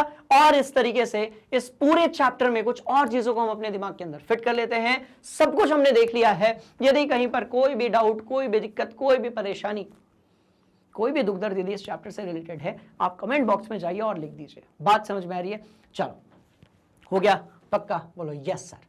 और इसी तरीके से बाकी के जो चैप्टर्स हैं उसके वीडियोस या लेक्चर्स आपको कहां पर मिलेंगे? जैसा कि मैंने आपको बताया, आपको जाना है कहां पर? गूगल पे। बात समझ में आई? सर्च करना है मैग्नेट ब्रेन्स। अपने आप में ज्ञान का पिटारा है मैग्नेट ब्रेन्स, जहां पर आपको क्लासेस मिलती है हाई क्वालिटी एजुकेशन के साथ में, बिल्कुल फ्री ऑफ कॉस्ट। क्लियर? मतलब नो रजिस्ट्रेशन, नो फी, कुछ भी नहीं भैया, कोई कूपन ऊपन वाली बात नहीं है। साथ में यदि हम देखेंगे तो इंग्लिश मीडियम वाले नर्सरी से लेकर 12वीं तक, हिंदी मीडियम की यदि हम बात करेंगे तो 7वीं से लेकर 12वीं तक फिलहाल में सभी विषय, सभी कक्षाएं, सभी टॉपिक्स, सभी अध्याय, ठीक। और बुक्स और ई बुक्स की जो लिंक है वो डिस्क्रिप्शन में गिवन है, आप वहां से भी एक्सेस कर सकते हो। स्टूडेंट्स, उम्मीद है आज की जो क्लास थी वो बड़ी इंपॉर्टेंट तरीके से आपके समझ में आ गई होगी। सारे कॉन्सेप्ट्स और जो समझने वाली बातें हैं, सारा जो नॉलेज है, एक एक जो टॉपिक है वो आपके दिमाग के अंदर फिट हो गया होगा। और यदि कोई डाउट होगा तो आप भैया कमेंट बॉक्स में पूछ सकते हैं। बने रहिए मैग्नेट ब्रेन्स हिंदी मीडियम के साथ। Thank you so much. जय